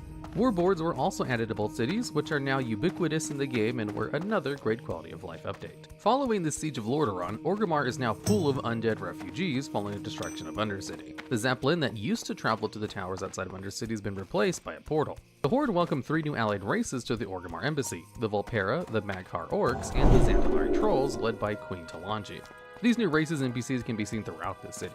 By the end of BFA, the Horde had been seriously shaken up. Sylvanas had fled, Sourfang had died, and Gallywix had died. In response to the wake of the 2 bad war chiefs, the Horde Council was established, with Gazlo now leading the Bilgewater Cartel, and Kalia Menethil and Lillian Voss now leading the Forsaken. We'll briefly go into more details about the Orgrimmar Portal Room. The Portal Room consists of 2 levels and was added in patch 8.1.5. Many of the portals that were moved or deleted were formerly located in the Cleft of Shadow, located underneath Orgrimmar. The first level of Orgrimmar Portal Room consisted of 7 portals encaved in almost perfect circle. However, only 6 of them are used. Down 3 flights of stairs in the basement level, an exact copy of the previous level and layout, but with only 3 portals active out of the 7 available spaces. Every portal has 2 casters holding it open, and there are some interesting choices Blizzard has made as to who is casting them. This Silvermoon portal is created by 2 Blood Elf Silvermoon Magisters. In Shadowlands, the Oribos portal was added and is held up by Ebonblade Alkalites. The portal to Azuna is held open by 2 Nightborn Shal'Darai Arcanists. The portal to Zuldazar is held open by 2 Zandalari Tro Arcanitals. The portal to the Jade Forest is held open by 2 Pandoran Haujin Magisters. The portal to Northrend Dalaran is held open by 2 Undead Argent Mages. The portal to Shatrath is held open by 2 Ethereal Consortium Arcanists. The portal to the Caverns of Time is held open by 2 Bronze Chronomancers, presumably 2 Bronze Dragons and the 4 Blood Elves. And the portal to War Spear is held open by 2 Mag'har Orc Priests. The Cavern of Time portal was added in 8.2, and the other 2 portals were moved down from the 4 above. In Stormwind, a boat was added to Borealis from the harbor. The boat to Darnassus was replaced by a portal following the burden of Teldrassil, and Worgen and Night Elf refugees are now present in Stormwind with their old home being destroyed. A lot of lore events take place in Stormwind throughout BFA, but Talanji being rescued from the Stormwind Stockades by a Horde champion sets off a lot of the events of BFA. Right after this, Jaina sets off for Kulturas to face her past and secure her navy. Additionally, while not seen in the game, but rather cinematic, Saurfang is imprisoned in the Stormwind Stockades until it releases him. The Stormwind Harbor can also be seen full of dead soldiers in the cinematic. During and after the events of the Fourth War, the Alliance gained 3 new allied races, the Kulturan Humans, the Dark Iron Dwarves, and the Mechanodes. The Stormwind Portal Room, like its Horde counterpart, has so much detail that can't be described in this video, but we'll try to keep it short. The Stormwind Portal Room is a much more grand, spacious, and accommodating than its Orgrimmar counterpart. It features an entrance hall and a much easier linear layout with 10 portal slots and a set of 2 wings, with a large stained glass window, and a future set of stairs in the center of the long room.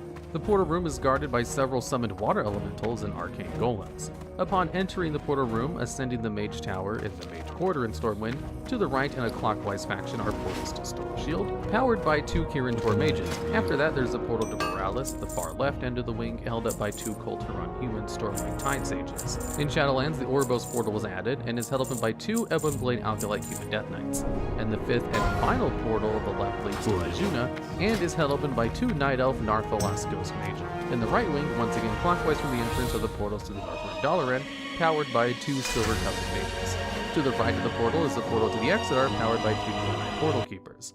A portal to the Caverns of Time at the far end of the right wing, held open by 2 Bronze Chronomancers.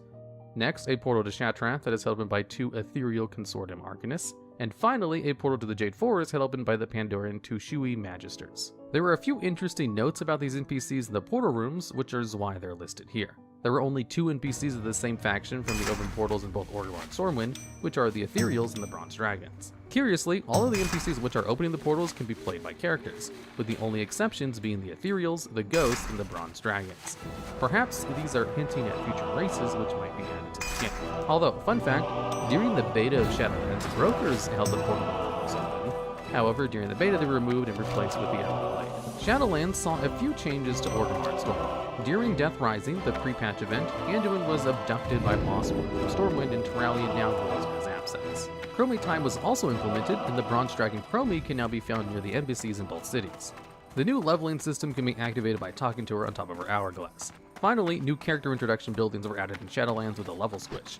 These buildings originally were used by various random vendors, but are now replaced by buildings simply called training halls, and are full of class trainers that players ascend to after finishing Exile's Reach, the new island starting zone. A portal to Ouroboros was added in both cities' portal rooms, and finally in 9.1.5, weather effects were added to capital cities, including rain and thunder, which really are a wonder to see when they happen. There is also a new little structure in 9.2.5 BTR, which looks like a stable with various workers preparing the location. Maybe a stable for our new customizable dragonfly mounts? It even includes a short questline where you stop lazy workers and thieves by throwing pies at them. Stormwind is beside the stockades, and Orgrimmar's is sitting in the Valley of Strength where the guild vendor used to be.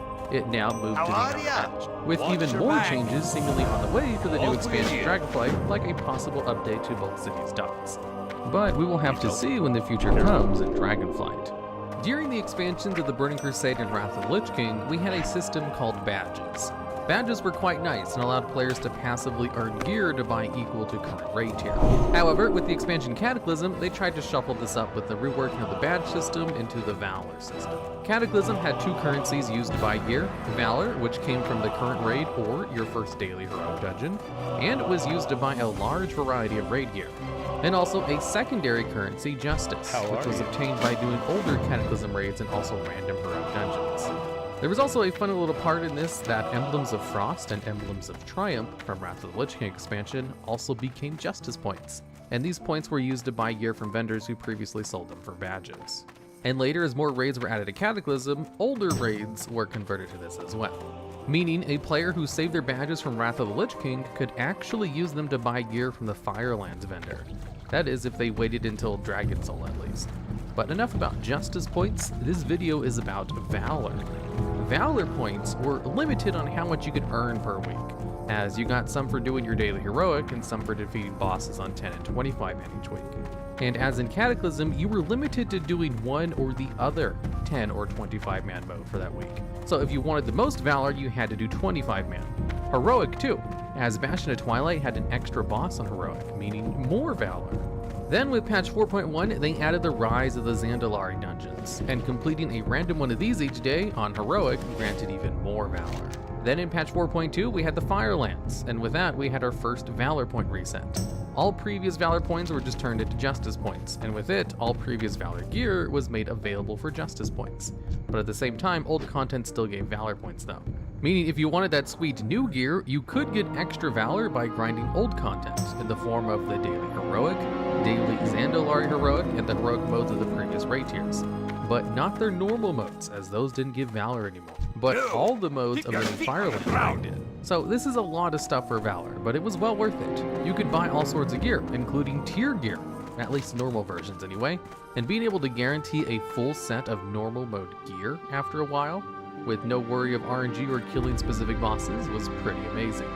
But sadly, well, something I forgot to mention was before this there was a weekly cap of 1250, which meant you could buy a piece of gear pretty much every week really easily. However, with the Firelands, they reduced this cap to 980, meaning it could take anywhere from 2 to 3 weeks to get the item you wanted now. And then with patch 4.3, they raised this to a simple 1000, which was still lower than its original cap. And of course, also with 4.3 and the new Dragon Soul raid came another Valor wipe, meaning you need to do the new raid to get the most Valor, but could still grind old raids for Valor if you wanted in the heroic modes. They also made it so 10 and 25-man modes drop the same amount of Valor. Also in 4.3, they introduced the Raid Finder system, and with this, Blizzard felt that with more ways to kill bosses meant more ways to get tier gear, causing them to just remove tier gear from the Valor vendor, leaving it really only with off pieces and trinkets, and removing a lot of the previous options that players did have with Valor. This change, on top of the new easy mode looking for raid, did not sit well with the player base, as being able to guarantee, after a couple of weeks, being able to buy whatever you wanted was quite nice, a bonus on top of the randomness of raid loot, to then having to roll for it against players. Then on to Mist of Pandaria, yet another reset happened, moving all old Valor into Justice. It still held the weekly cap of 1000, but it reduced the original 4000 total cap of Valor down to 3000. However, they did add a new buff called Valor of the Ancients. This buff activated when you reach the 1000 weekly Valor cap, and once activated would appear in all of your alts on the realm for the week, giving them a 50% increase Valor gain, allowing you to get Valor on your alt or two at double the speed compared to your main, or 50% the speed. And where did you get the Valor?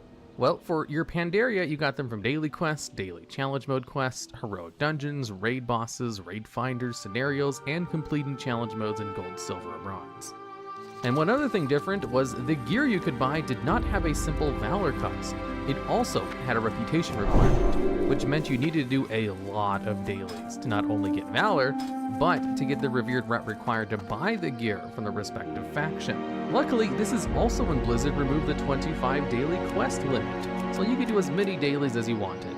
Although, it ended up being a massive drain on players' time. And so in another hotfix shortly after, they reduced the requirement of some of the Valor gear from revered to just honored, making it a lot less dailies required. But that's not all. The Valor was used in most of Mist of Pandaria. All gear, be it dungeon, raid, or Valor gear, could be upgraded, increasing the eye level by 4 each upgrade, and each item could be upgraded twice.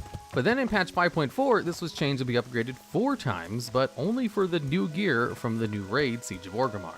You could even buy Valor points directly from the Thunder Isle and Timeless Isle, but these were limited as well to how much you could even buy each week. And well, then in Warlords of Draenor, Valor was removed.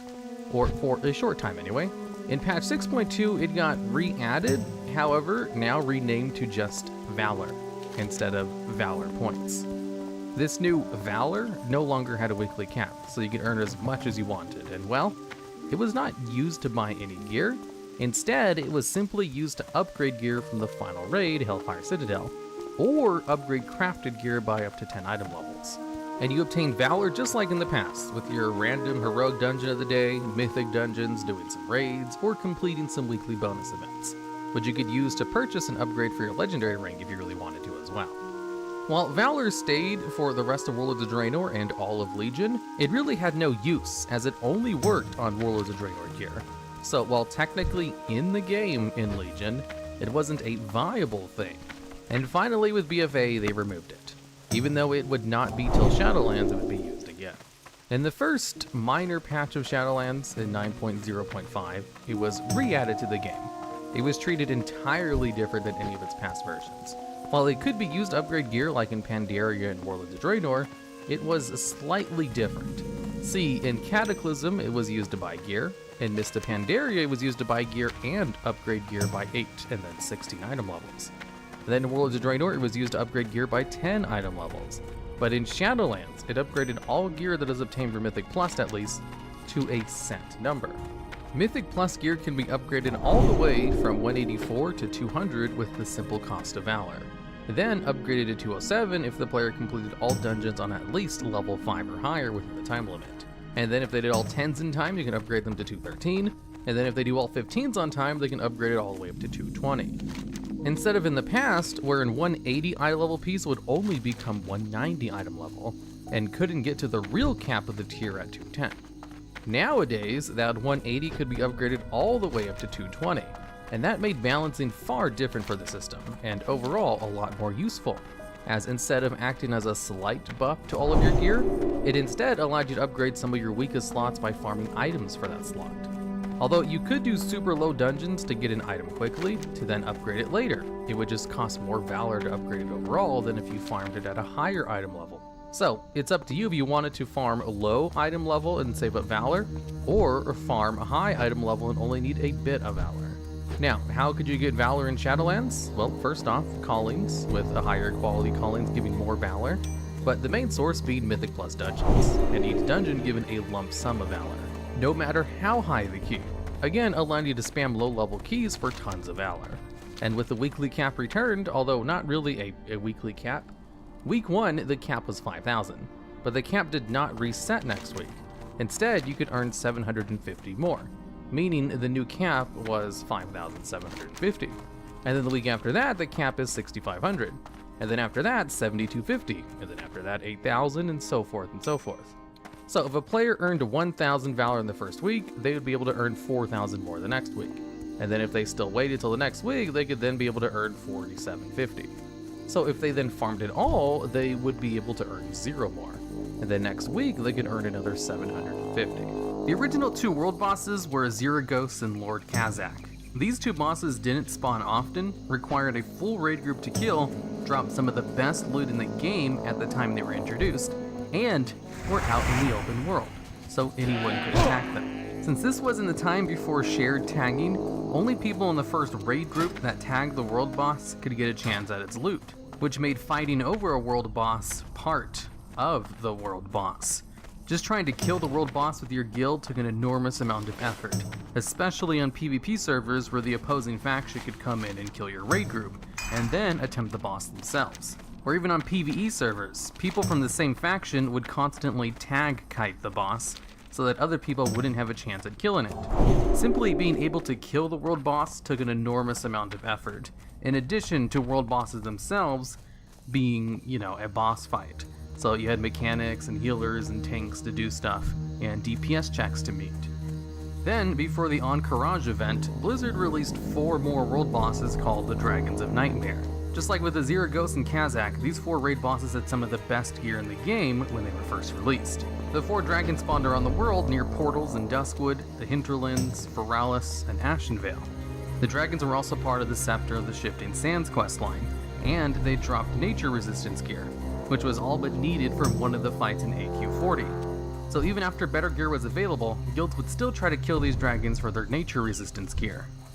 And these were all of the world bosses added with Classic WoW, and they were pretty popular to an extent.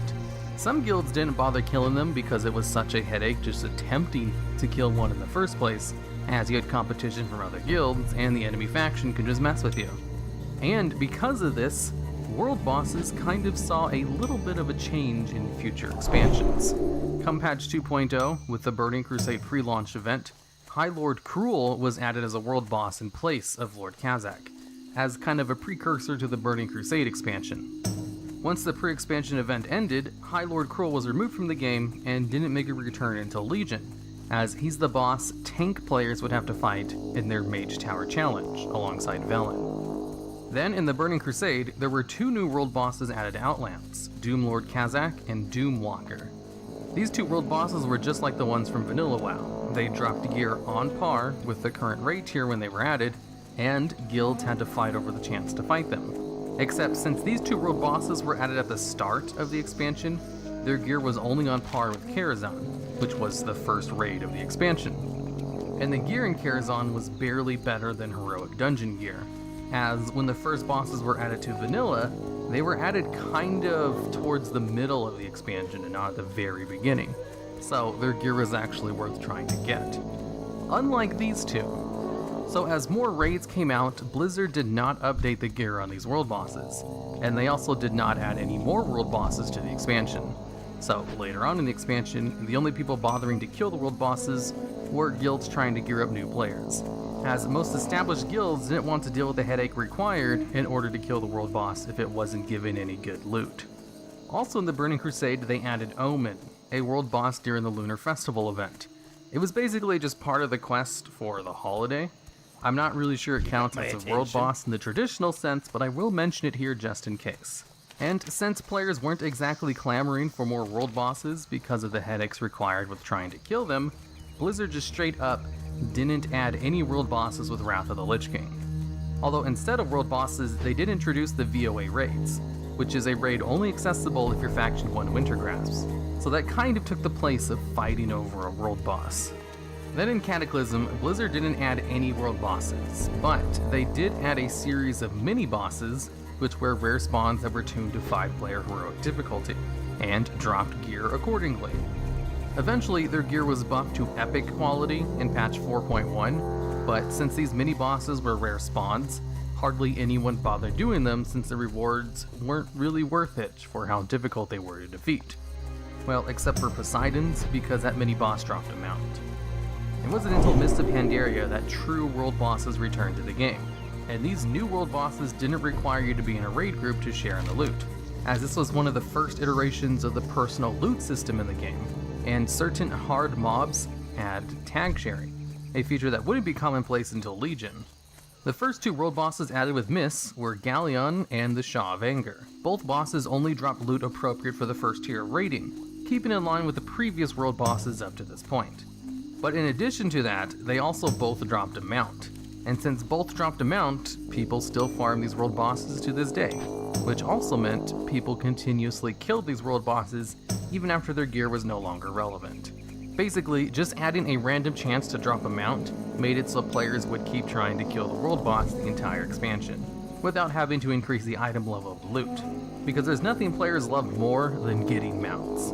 Although in the Shaw of Anger's case, the Reigns of the Heavenly Onyx Cloud Serpent had such a low chance to drop that people weren't convinced that it was even obtainable because barely anyone had one. So Blizzard buffed the drop chance a tiny bit, just to let people know you could actually get this mount.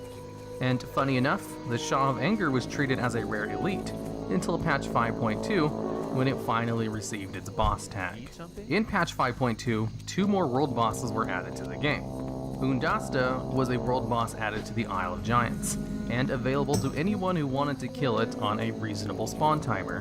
But with a twist, they actually made Undasta kind of hard to kill.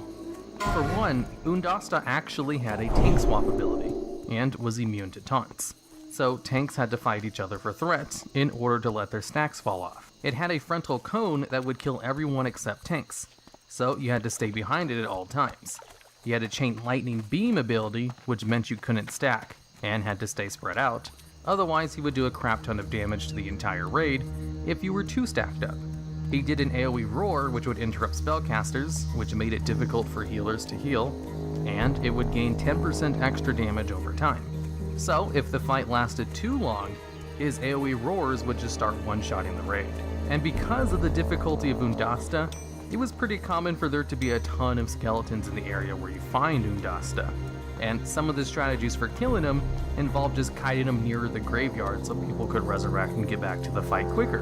Undasta was such a hard world boss that Blizzard just straight up cut its health in half in order to get players an easier time with it. And they also moved the graveyard closer to the boss, so people wouldn't kite it towards the beach.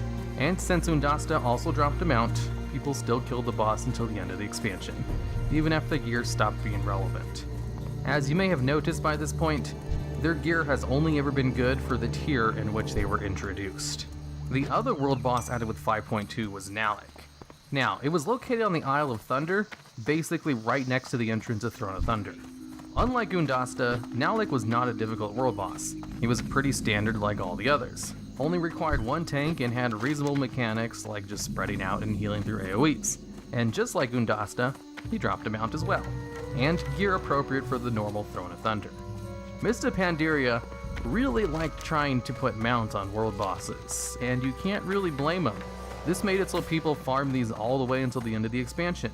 In fact, many people still farm all of these guys once a week even today. Come patch 5.4, Blizzard added 5 new world bosses to Mist of Pandaria. With the addition of the Timeless Isle, Blizzard added 5 world bosses to the island. Hey there. 4 of them were the August Celestials, and you can only a good fight one. one of them at a time. But despite the fact that there's 4 of them, you can only receive loot from one of them per week. And if you receive loot from one of them, you would not receive loot from the other 3. So, you only had to kill one of them per week in order to get their loot. And these world bosses did not drop a mount. The 5th world boss on the Timeless Isle was Ordos, who was located on a mountain on the Timeless Isle, which you could only get to if you had the legendary cloak equipped. In which case, you'd get a gust of wind which would take you over a broken bridge to his little mountain. And with this requirement, Ordos was the only world boss which required an item in order to access it, giving it a little bit of a soft attunement requirement, as pretty much anyone who played Mist of Pandaria would naturally get the legendary cloak, unless they were just really lazy. Although that was only true during Mist of Pandaria, today it's no longer possible to get the legendary cloak, but the legendary cloak is still required in order to fight this boss, to the chagrin of many people who didn't play during the expansion. With the launch of Warlords of Draenor, there was a promised fungal whale world boss with a lot of the early promotional materials, but it was never added nor seen in game, despite the fact that there is a gigantic underwater zone of the fungal sea, very much in the game. It was just never used for anything, besides like 1 or 2 odd quests. Also, during Warlords Beta, there was a world boss Hydra in the Spires of Iraq, but once the game went live, the boss was turned into a rare elite and it didn't drop any kind of special loot, just a few crafted materials and Apexis crystals. And with the launch of WoD, there was no world bosses in the game, until a little bit later after launch, when they added Drove the Ruiner and Tarlna the Ageless, 2 world bosses that spawned in Gorgron and would alternate weeks in which they would spawn, so you can never fight both of them in the same week. Then, 2 months later on, another world boss was added with Rukmar. This world boss would just fly around the Spires of Iraq, and unlike the other 2, this one actually dropped a mount, which meant it was killed much more than the other 2, and is still killed by players to this day. All of these world bosses gave gear roughly equivalent to the first tier of raiding, but I guess luckily for WoD, there was only 2 tiers of raiding, so when the next tier came out, they added another world boss in the Tannan Jungle, who was a homage to one of the very first world bosses ever. And that of course was Supreme Lord Kazak. This is Kazak's 3rd time being a world boss, as he was also a world boss in both vanilla and TBC. Now, none of the world bosses in Warlords of Draenor were particularly difficult. Blizzard was afraid of adding difficult world bosses after what happened with Undasta. So once their gear stopped being relevant, only Rukmar was killed regularly. Then in Legion, Blizzard changed how world bosses work significantly, and made them much more pug-friendly, to the point where it is kind of just an easy way to get a raid-appropriate piece of loot for the current tier of raiding. As with Legion, they added many world bosses to the game, but with the caveat that you could only kill one of them per week, and the one that you could kill was random. And with the new form of Group Finder being in the game at this point, you could just go to the world boss's location, look in the Group Finder for a raid, and just get the kill very easily, as almost none of the world bosses had difficult mechanics like Undasta. World bosses in Legion were more like weekly quests than they were the semi-difficult mini encounters that they were for the past few expansions, and nowhere near like the world bosses from vanilla or TBC. And keeping in line with all the past expansions, once the next tier of raiding came out, the gear these world bosses dropped basically became irrelevant as it wasn't updated. Except for Wither Gem. Wither Gem was a world boss which dropped a trinket called the Arcana Crystal, which had such overinflated stats that people were still farming Wither Gem until the very last tier of raiding in Legion, because it was just so good. In fact, the Arcana Crystal was so good that Blizzard basically made a promise to never make a trinket as good as the Arcana Crystal was, because they didn't want people to keep farming Wither Gem for his gear when it was no longer relevant. Although that's not to say they didn't add more world bosses. For the next tier of raiding in patch 7.2, they added 4 world bosses to the Broken Isles, which dropped a gear appropriate for the new raid. One of these world bosses, Brutalis, was a raid boss in TBC, with its world boss version not being anywhere near as difficult as its boss fight in the Sunwell.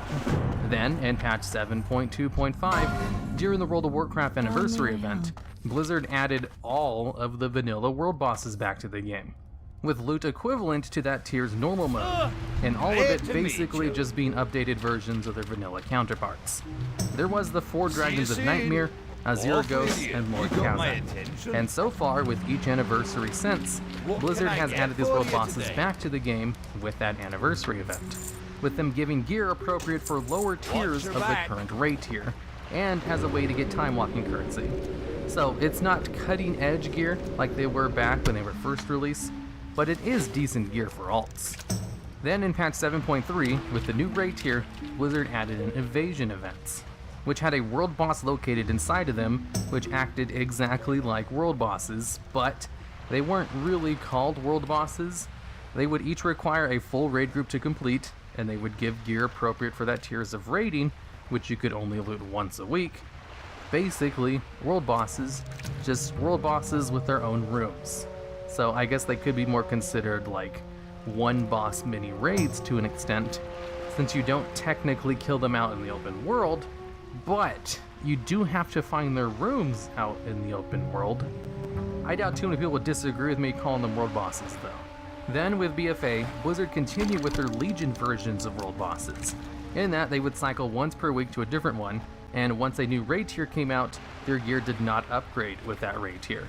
They also added world bosses to the Warfront zones, so whenever you have access to that zone for the week, you get one extra world boss to kill on Arathi Highlands or Darkshore.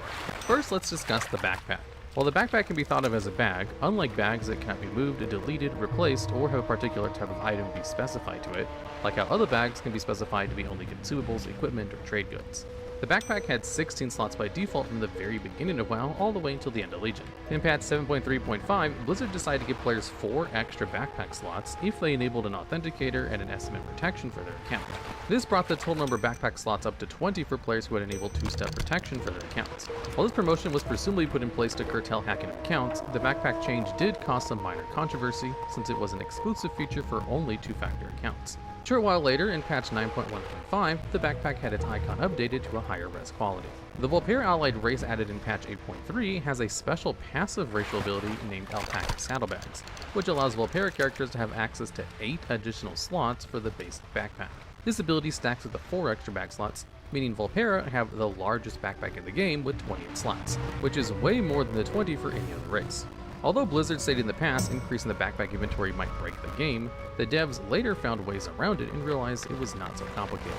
With many bags being around 32 slots at the time of writing this video, hopefully Blizzard will also increase the size of the backpack in the future to make it have at least 32 slots. Volpera players can still have 8 more slots and have a 40 slot backpack if game designers want to keep that specific racial trait too. Now let's move on to talking about bags in World of Warcraft. Bags have only really seen 2 major updates, one at the beginning of Cataclysm and one at the beginning of World of Draenor. The first major change to bags inventory came in Cataclysm with the removal of ammunition from the game. As a consequence of this, all ammo pouches, quivers, and soul bags were removed from the game. These removals had a big impact on the immersion and feel of the Hunter and Warlock class, even though ammo pouches were not exclusive to Hunters, since Rogues and Warriors could also use ammunition for their ranged weapons. Ammo pouches also contained bullets for guns. Quivers contain arrows, unsurprisingly. With the removal of the arrow and ammo mechanics from the game in Cataclysm, this meant the bags no longer needed, and they were converted into normal bags. Additionally, Warlocks needed soul bags, also known as shard bags, in order to perform various spells and abilities. In Cataclysm, the soul mechanic was reworked and the soul bags were no longer needed, so they were removed and changed into regular bags. The final bag removed in Cataclysm was the key ring, which might not technically be a bag, but it was essentially just a bag for holding keys.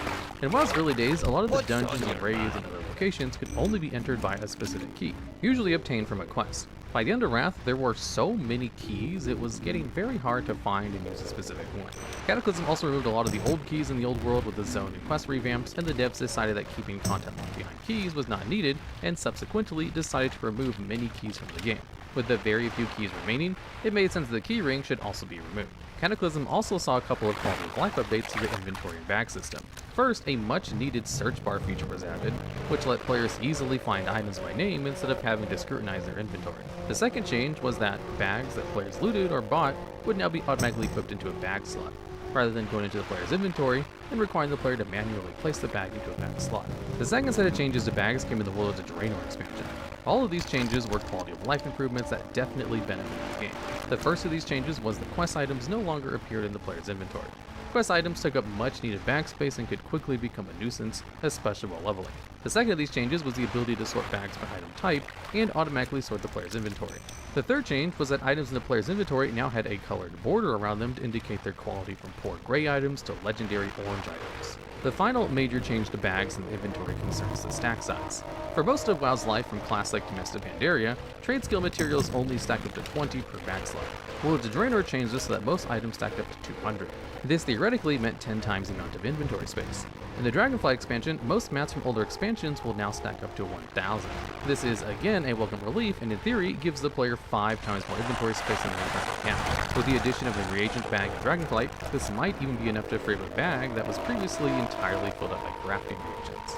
Now we move on to the more analytical and statistical breakdown of bags and the item inventory creep problem. Each new expansion adds new items, crafting reagents, materials, equipment, etc., etc.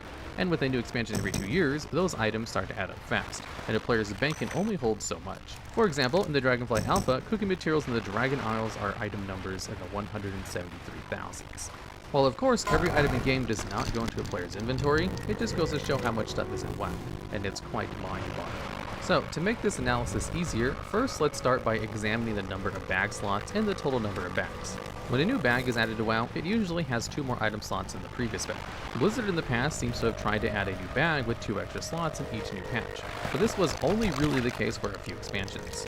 Note that the following graph does not include any 16-slot bags or bags lower than 16 slots. This is because the basic backpack was 16 slots all the way up until Shadowlands, so it makes sense to only include the bags that were larger than the backpack when talking about bag size expansions.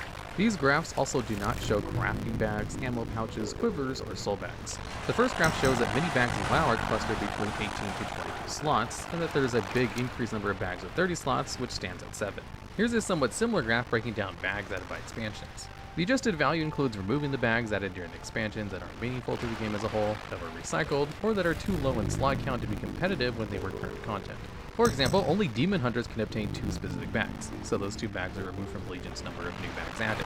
As mentioned earlier, some bags have changed in different expansions, but to list all of those comparisons would be boring and tedious. Finally, here's a graph breaking down the source of each bag. You can see roughly 39% of all the bags with over 16 slots in the game came from tailors, and the bags that are looted account for roughly 28%. The remaining third of bags come from other means. Before we move on to the final bank selection, let's go a bit over some of the miscellaneous trivia related to various bags. The first bag we'll discuss is Onyxia's Hide Backpack. This 18-slot bag dropped from Onyxia in Classic WoW in one of the first raids in the entire game. In Wrath, when Onyxia's lair was retuned to current content level, the bag was updated in patch 3.2 and became the enlarged Onyxia Hide Backpack, which now had 22 total slots. Also in Wrath, tailors can make the 22-slot Glacial bag. At the end of the expansion, Blizzard decided to heavily nerf the production of this item, and in patch 3.3.3, a 7-day cooldown was placed on creating a Glacial bag. This was presumably done since specialization cloths were taken off the cooldown in the same patch. This week-long cooldown is one of the records in game for how long a player must wait until they can make another crafted item. Our next fact is focused on the 3 soul bags Warlocks had until 2010. In Cataclysm, these 3 soul bags were converted into regular bags with the removal of soul shards from the game. The first of these 3 soul bags was the Core Felcloth bag, which was a 28-slot bag that was made by tailors from recipe dropped in Molten Core. At the very beginning of Cataclysm, this bag kept the same name but was changed to only be an 18-slot regular bag. The soul bag from TBC was called the Avon Shadow bag and also had 28 soul slots. In Cataclysm, this bag was converted into a regular 20-slot bag. The final soul bag was from Wrath and was called the Abyssal bag. This bag was slightly larger than the soul bag before since it had 32 slots. The Abyssal bag was changed to a 22-slot bag when Cataclysm launched. Luckily, the first craftable bag in Cataclysm, the Embersoul bag, also had 22 slots, so Warlocks did not need to buy the new bag if they had the Abyssal bag previously equipped. Demon Hunters are the only class in the game with access to not 1, but 2 bags with over 18 slots. The first bags the Demon Hunters spawn with are called the Demon Hide Satchels with 20 slots. The second bag is the Vile Stalker Skin Pouch, which has 28 slots and is found in treasures in the Demon Hunter only starting zone. There are only 4 bags in the entire game locked behind reputations. The worst one is from Mist of Pandaria called the Royal Satchel. This bag has 28 slots and the player can only buy and learn the recipe after the Exalted with the August Celestials, which is one of the most notorious faction reps the game rep with since so much of it comes from boring repeatable dailies. The final bit of trivia for this section is an achievement. Despite being such an integral part of the game, there is only one achievement related to bags in the entire game. This achievement's name was My Sack is Gigantic, and is obtained when the player buys a gigantic bag for 1200 gold from Pilton Harris, who was a vendor in the World's End Tavern in Lower Shattra. Her name is an obvious reference to Paris Hilton, and the Blizz devs liked her so much they gave her an even bigger bag to sell in Wrath, which was named the Portable Hole and cost 3000 gold. The name of the achievement was changed to My Storage is Gigantic in patch 9.1.5, which caused some controversy, as many saw it unnecessary, and just a PR show following the completely unprofessional revelations that emerged from the company. Now let's move on to the final section of this video, banks. An initial bank account is free to players and offers 28 slots to store almost any items. Afterwards, players can buy 7 more bag slots, which they can put bags in to increase their bank space. The cost of the bag slots increases with each extra bag slot purchase. The first slot starts at 10 silver, the second 1 gold, the third 10 gold, and the last 4 cost 25 gold each. That means there is a total fee of 111 gold and 10 silver to go in slots. However, this does not include buying the bags that the player must then add to the bag slots that they just bought. When the player has bought all 7 bag slots, they will earn the achievement Safe Deposit, which is worth 10 points. Orgrimmar is the only city in the game with 4 banks. For comparison, Stormwind only has 2. Northrend-Dalaran takes second place for the city with the most banks since it has 3 banks, including the Underveld. As another interesting aside, unlike a real bank, in WoW you cannot store currency within the bank, only items. Almost currencies are not physical in-game anymore, a currency tab or stash would still be very helpful in the bank. Especially for depositing gold as well, since so many players are somehow over the 1 million gold mark. The banks throughout all of WoW are run by some interesting and unique NPCs, like the Montagues in Undercity and Glutonia in the Broken Isles Dalaran. There are so many to discuss that we'll make in a top 10 video with these colorful characters in the future.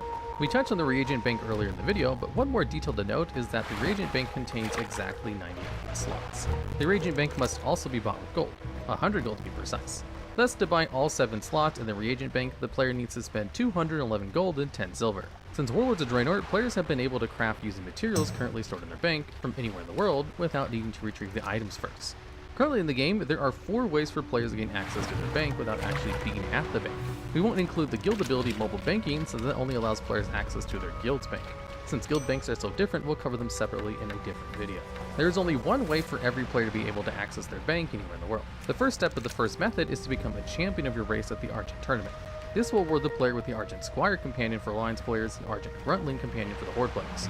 Next, the player must earn the Crusader title and farm 150 champion seals. Only then can the player buy an Argent Pony Brittle from Dame Evniki Capsulus, who was the Crusader's quartermaster.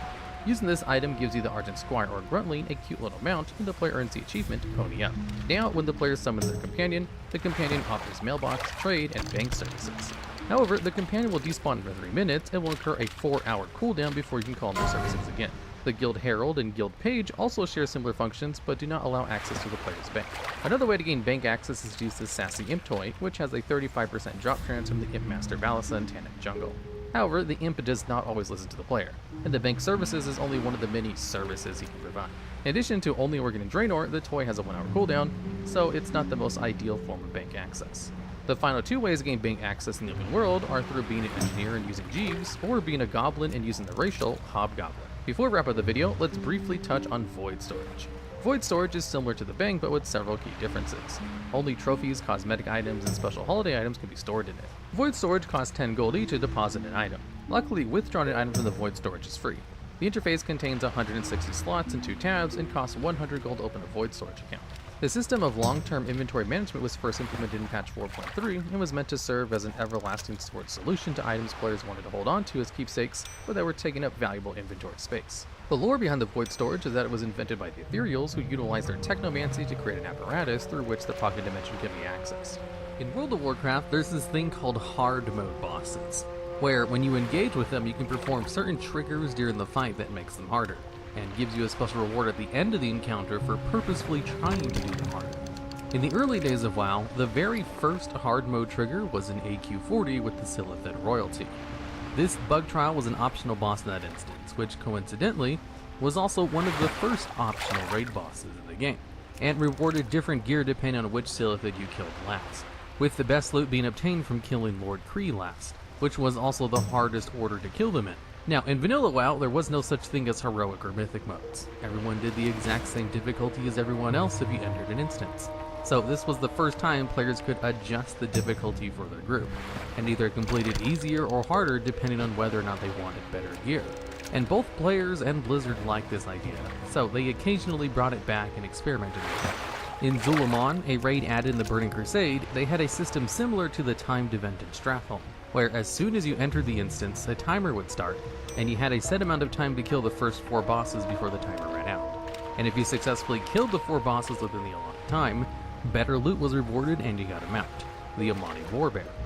Now, this wasn't really a hard mode in the same way as the previous one, as you just beat all the fights like normal, you just killed them quickly and tried to rush their trash if you could. But it was a way of defeating bosses that gave you better rewards, so it kind of counts. Then in the Sunwell Plateau, the last raid of the expansion, depending on the order you killed the Eredar Dark Twins, you could get better loot. This hard mode trigger was basically the same as the Bug Trio. You just killed the harder one last and you got better gear. In this case, killing Lady Sacrolash last was the harder of the two, and would yield more gear drops. But then, in a later patch, they kind of removed this kill order and made it so the twins would drop identical loot regardless of which one you killed first. So essentially, they removed the hard mode, though this change was made after progression was basically done already, so it wasn't a huge deal. Then in Wrath of the Lich King, Blizzard really went all out with hard mode triggers, and the expansion is kind of the golden age of hard modes. In one of the very first raids you could do, the Obsidian Sanctum, if you killed the boss Sartharion with 1 or more of the Twilight Drakes in the room active, he would drop higher item level loot. And if you left all 3 Drakes alive when you pulled the boss, everyone in the room would also get a mount. So, the way to do the fight the easiest was to go into the room and clear all the trash, killing the 3 Drakes who were each little mini-bosses, which made the fight much more difficult if you had to deal with those 3 mini-bosses during the regular fight. Then, in Ulduar, they went all out with hard modes, where 10 of the 14 bosses had hard mode triggers. And if you defeated all of the bosses on their hard modes, you were rewarded with being able to fight a hard mode only boss, who you could only attempt for 1 hour each week after pulling him. The first of the bosses was the Flame Leviathan, who had a hard mode trigger similar to Sartharion, where there was 4 towers in the room that would give the boss a buff if they were left alive. So in order to activate the hard mode, all you had to do was not kill the towers before killing the boss, and you could get various levels of gear depending on how many towers you left alive, with the hardest one being leaving all 4 of them alive. The next boss, XD2 Deconstructor, whose hard mode trigger was destroying his heart that he exposed at intervals throughout the fight. Destroying the heart would heal him to full health, give him a massive health increase on top of that, and give him a damage boost. Now, normally you would want to DPS the heart when it becomes active, because it takes double damage, and the damage is transferred over to the boss. So you'd want to put in as much damage as possible into the heart without destroying it, unless you wanted to trigger the hard mode. The Assembly of Iron boss is pretty similar to the Bug Trial, where it's a 3-boss encounter, and the hard mode is determined by which of the 3 you killed last, with killing Steelbreaker last being the hardest. Though doing it on the medium difficulty and killing Runemaster last will still allow you to activate Algalon, the hard mode boss. The boss Hodir was a simple DPS race and one of the hardest of all of the hard modes, as what you had to do was kill the boss in less than 2 minutes. Now, this hard mode was kind of impossible to accomplish, as 2 minutes was way too tough of a requirement, and the only people who actually managed to get the kill on its hard mode were the people who pulled the 4 Swarmer adds from the Freya room into this room. That way their mages could spell still their pollinate buff, which increased the damage they did by like 25% for 30 seconds. Eventually, Blizzard changed the buff to no longer be spell stealable, and then increased the amount of time for the hard mode to 3 minutes, which players were actually able to do, but was still difficult. The hard mode for Thorm was to reach him through his little gauntlet in less than 3 minutes. That way his partner Sif would not despawn and assist him with the fight, which meant Thorm also dealt more damage and had higher health, since he would normally have a debuff cast on him when you engaged him in normal mode. The boss Freya had a hard mode similar to Sartharion as well, where she was located in the big room that had 3 mini-boss ancients that you needed to kill. Leaving all 3 of the ancients alive was the hardest way to accomplish the fight, though there was achievements for completing it with 1 to 3 of them alive, with the easiest mode being killing all 3 of them before engaging the boss. Mimiron's hard mode was probably one of the hardest ones, after pre-nerf Hodir, and was the most similar to modern-day Mythic mode, where in order to activate Mimiron's hard mode, all you had to do was push the big red button in his room before pulling the boss. This would give the boss a 10-minute enrage timer, increase the damage and health of all the vehicles by 25%, and cause fire to spawn periodically throughout the fight. And this firefighter mode is kind of infamous for being super hard, while also not being unfairly hard like Odir was. The hard mode for General Vezax was to not make use of his Serenite Vapors mechanic, which was the only way for healers to get mana during the fight, as the encounter had this unique design where healers could not regen mana normally. Once the boss spawned 8 Serenite Vapors, they would all combine together into a mini-boss, which would also put up an invulnerable shield on General Vezax. So simply killing the mini-boss and then defeating the main boss afterwards were the requirements for completing this hard mode trigger. And then the final boss, Yogg Saron, had 4 different hard modes, determined by how many keepers you had assisting him throughout the fight. The fight itself was super hard and had lots of mechanics that could wipe the group. So the 4 keepers in the room would provide you raid buffs that almost seemed crucial to actually completing the fight, to the point where completing it with none of the keepers up was also one of the hardest fights in the game's history. So it was a super hard mode, and very appropriate for the final boss of the raid, which was chock full of hard mode bosses. And the boss Algalon the Observer was the reward for defeating all the bosses on their hard modes. But he himself did not have a hard mode, like I mentioned earlier. You just only had 1 hour to fight him before he despawned, which I guess was his hard mode. You had to beat him in time. Old War, with all of its hard modes, was a complete success, and it is highly regarded as one of the best raids of all time. And it can owe a lot of its success to the fact that it had all these hard modes. It was a new, unique thing, and players liked being able to challenge themselves after they defeated on their normal difficulty. And it also made defeating the same boss more fun, as it basically forced you to do it in a way that wasn't optimal in order to get the best gear. And because Old War was such a success, they decided to incorporate hard modes into the game itself in a way, as in the very next raid, they added in the very first heroic mode raids. You see, heroic mode was a thing introduced in the Burning Crusade, as the dungeons all had heroic modes which could only be completed by max level players, after completing a small attunement which gave you a key to that heroic mode. And this was an attempt to allow players to run more than 1 or 2 dungeons at max level for loot to prepare themselves for raid, and also gave them a great place to add their endgame currency, which could be used to buy raid level gear from a vendor. So completing heroic dungeons could eventually give you an upgraded piece of loot because you got a little bit of the endgame currency every time you completed one. And players liked heroic dungeons, so they were obviously ported over to Wrath of the Lich King as well, and they were made a little bit easier to run, as all you had to do was be max level without having to complete any kind of attunement. But raids did not have a heroic mode yet. Raids themselves were already max level only, so there wasn't really a need for heroic mode in the same way they existed for dungeons, as a lot of the dungeons were balanced around non-max level characters. So the heroic modes were basically there to allow players to actually do the dungeons at max level with appropriate level gear. But raids are always set for max level players and provided max level appropriate gear. So the only way to upgrade a raid was just to run the newest and best raid that was released. The idea of running the same raid over and over on just a harder difficulty wasn't really a thing, but since players loved doing that in Old War with all of its unique hard modes, they decided to just go crazy with it in the next raid to Trial of the Crusader. TOC had 4 difficulties. Each one of these difficulties had a completely different lockout from the other 3. So you could complete it on 10-player normal or heroic, and then 25-man normal and then heroic. And each one of these modes gave gear appropriate to its level of difficulty, with 25-man giving better gear, because that was determined to be harder to accomplish than 10-man, so heroic 10-man gear was about the same level as normal 25-man, with heroic 25-man being the best possible gear you can get from that raid instance. But since the raid had 4 separate lockouts, players would just run all 4 difficulties every week, which really burnt people out and caused people to not really like this new heroic system very much for raids. TOC also had a different heroic mode system than what we know of today. The model they used for heroic raids was basically Firefighter from Nimrod. Activating hard mode just made the fight harder by giving the boss more damage and health, and might add 1 or 2 new mechanics. Basically, Firefighter Mimiron is the de facto thing for all of the future heroic modes. But also in this early version, heroic modes had a limited amount of attempts, where you were given a timer of 50 attempts for the entire raid in heroic, which was shared between all 5 of the bosses. So you only had 50 tries to complete the entire place, before you were locked out of trying the place again for the rest of the week. In the next raid, Icecrown Citadel, Blizzard changed heroic modes again, where 10 and 25 man still had separate lockouts, but the normal and heroic modes shared the same lockout. So you could only run ICC 2 times per week instead of 4 times like with TOC. and you could simply swap between Heroic and Normal phase during each boss, if you had Heroic unlocked anyway, which would unlock after completing the place on its normal difficulty once. And limited attempts returned for the final bosses. The entire raid was not released at once, as they released different wings periodically over time. And when the first wing was released, players only had 10 attempts to down Professor Putricide.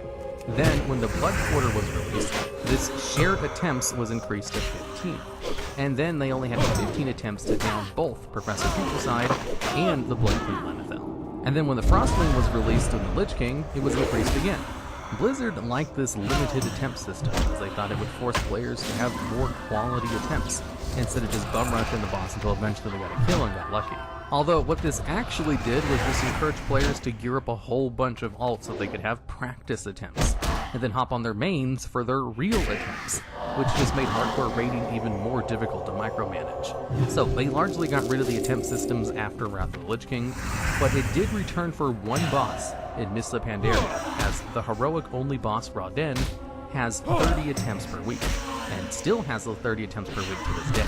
Blizzard justified this in an interview by saying they wanted Paladin to be a limited duration optional boss like Algalon from Old War, but that limited to 1 hour was too restrictive and unfair in case there was a DC or server problems or IRL troubles, etc, etc.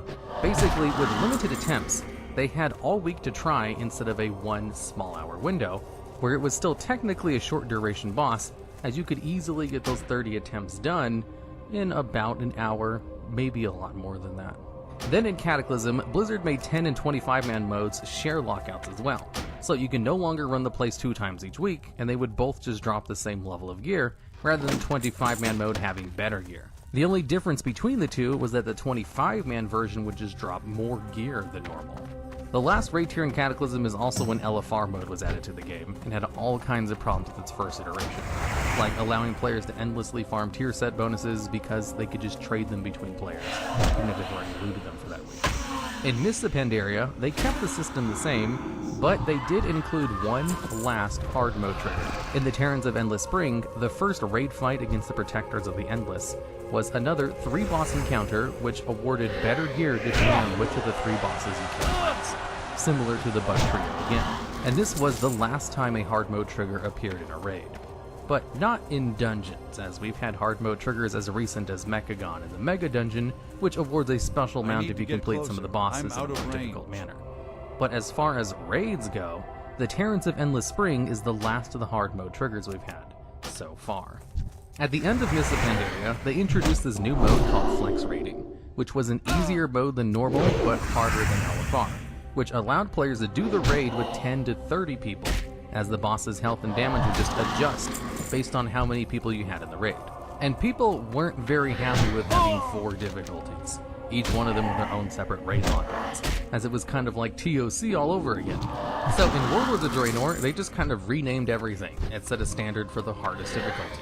Flex mode was renamed to normal mode, and the old normal mode was renamed to heroic, and the old heroic was renamed to mythic. LFR was left the same. And then they made changes to normal and heroic, where they were both given the flex system, where you can complete with 10 to 30 people, and mythic mode was changed to 20 only, down from 25, and made it so the hardest possible difficulty in the game could only be accomplished in a group of 20 people exactly. And this system of flex rating being incorporated into 2 modes that the average WoW players play the most is still how the raids work to this day. This last change to all the difficulties kind of worked out pretty well, and solved a whole bunch of problems that the previous 10 and 25 man modes used to have, where it was difficult to maintain a consistent roster when you needed a specific amount of people for the average player. And since a vast majority of players who actually raid don't even participate in mythic mode, it was actually a pretty nice welcome change of pace, with the biggest downside to it being that every time a new raid tier is released, we get 4 new levels of gear instead of 2 like in the past. So gear inflation happens at a much faster rate than it used to in the early days of WoW, where equipment from the first raid tier is completely garbage by the time the last raid tier of an expansion comes out, which was not the case pre-Mists of Pandaria. So why did Blizzard stop making hard mode triggers for raids? Well, in an interview, one of the developers actually answered this question, and to summarize their talking points, Basically, it came down to the fact that it would be too difficult to constantly come up with new ways to initiate hard mode triggers, as it would make the fights feel too much of the same. Now, considering after reading through this list, they reused the bug trio hard mode 3 times, and there's actually a couple of other repeats of hard modes. This should show you something about how they kind of already ran out of ideas even during their golden age of hard mode triggers. How many different ways can you really have a boss that just lets you push a big button to increase the damage and health of everything? And why would you need that when higher levels of difficulty already exist anyway? Heroic mode has higher damage and health than normal, and some of the fights even have added mechanics, whereas Mythic mode goes even further beyond. It is almost assured to have different or more mechanics than Heroic mode. The current system of harder difficulties already accomplishes what hard mode triggers were trying to do, and they kind of just existed in the time period before Mythic mode could add a 4th secret phase to a fight. Because Mythic mode can actually accomplish more than hard mode triggers ever could, they're not really needed anymore. But they are fun, and the least they could do is add them back whenever there's council-like bosses, where killing them in the hardest order gives you a little bit better gear than normal, as there's always a council-like boss in pretty much every raid. Here's a few things about how mounts used to work in their first forms. Each race got to ride their own racial mount, and had to buy special training to ride those mounts. Like dwarves needed to learn ram riding to ride ram mounts, or orcs needing wolf riding to ride wolves. You could then purchase riding of other racial mounts if you managed to get exalted reputations with those other races. In patch 1.2, the original levels for mounts were level 40 for the 60% mount, and level 60 for the epic mounts, or the 100% speed mounts. When you bought a mount, you could use it as long as you were high enough level, and you used the mount from your bags. Mounts required a 3-second cast time to mount up, and dismounted you if you entered combat or touched water. Also, the mounts themselves were expensive. Being able to actually buy the mounts at level, if it was your first character and not an alt, was pretty rare. The level 40 60% speed mount costed 100 gold, and the level 60 100% speed mount costed 1,000 gold. To adjust for inflation, getting 1,000 gold in vanilla WoW was almost like farming 500,000 gold in Legion, if you were to compare the amount of time and effort it took to get that much gold to today. It was pretty common for people to just not be able to afford one. In patch 1.4, Blizzard released the epic armor versions of the mounts we have today, as the level 60 mounts for each race. It used to be that the 100% speed mounts looked exactly the same as the 60% speed mounts, only with different color variations. With this patch, those color variations were removed from the game, making those different color mounts extremely rare, as this was still pretty early on in vanilla WoW, and most people couldn't afford one yet. And to make them even more rare, Blizzard added an option to trade in one of your old color variation mounts for one of the newer armored ones. Most people can play WoW for years and never run across one of these alt color variations. I should also probably mention Warlock and Paladin mounts before I move on from this time period. Warlock and Pallies technically got a, quote, free mount at level 40, and Pallies again at 60, except for the fact that each mount required very long questions to complete, with some of them requiring you to pay a ton of gold anyway for special items for those quests. Then towards the very end of vanilla WoW, Blizzard made some big changes to mounts. First, they added the secondary profession of riding that we have today, and got rid of learning how to ride specific mounts. So at level 40, you could learn a riding skill of 75 to ride 60% speed mounts.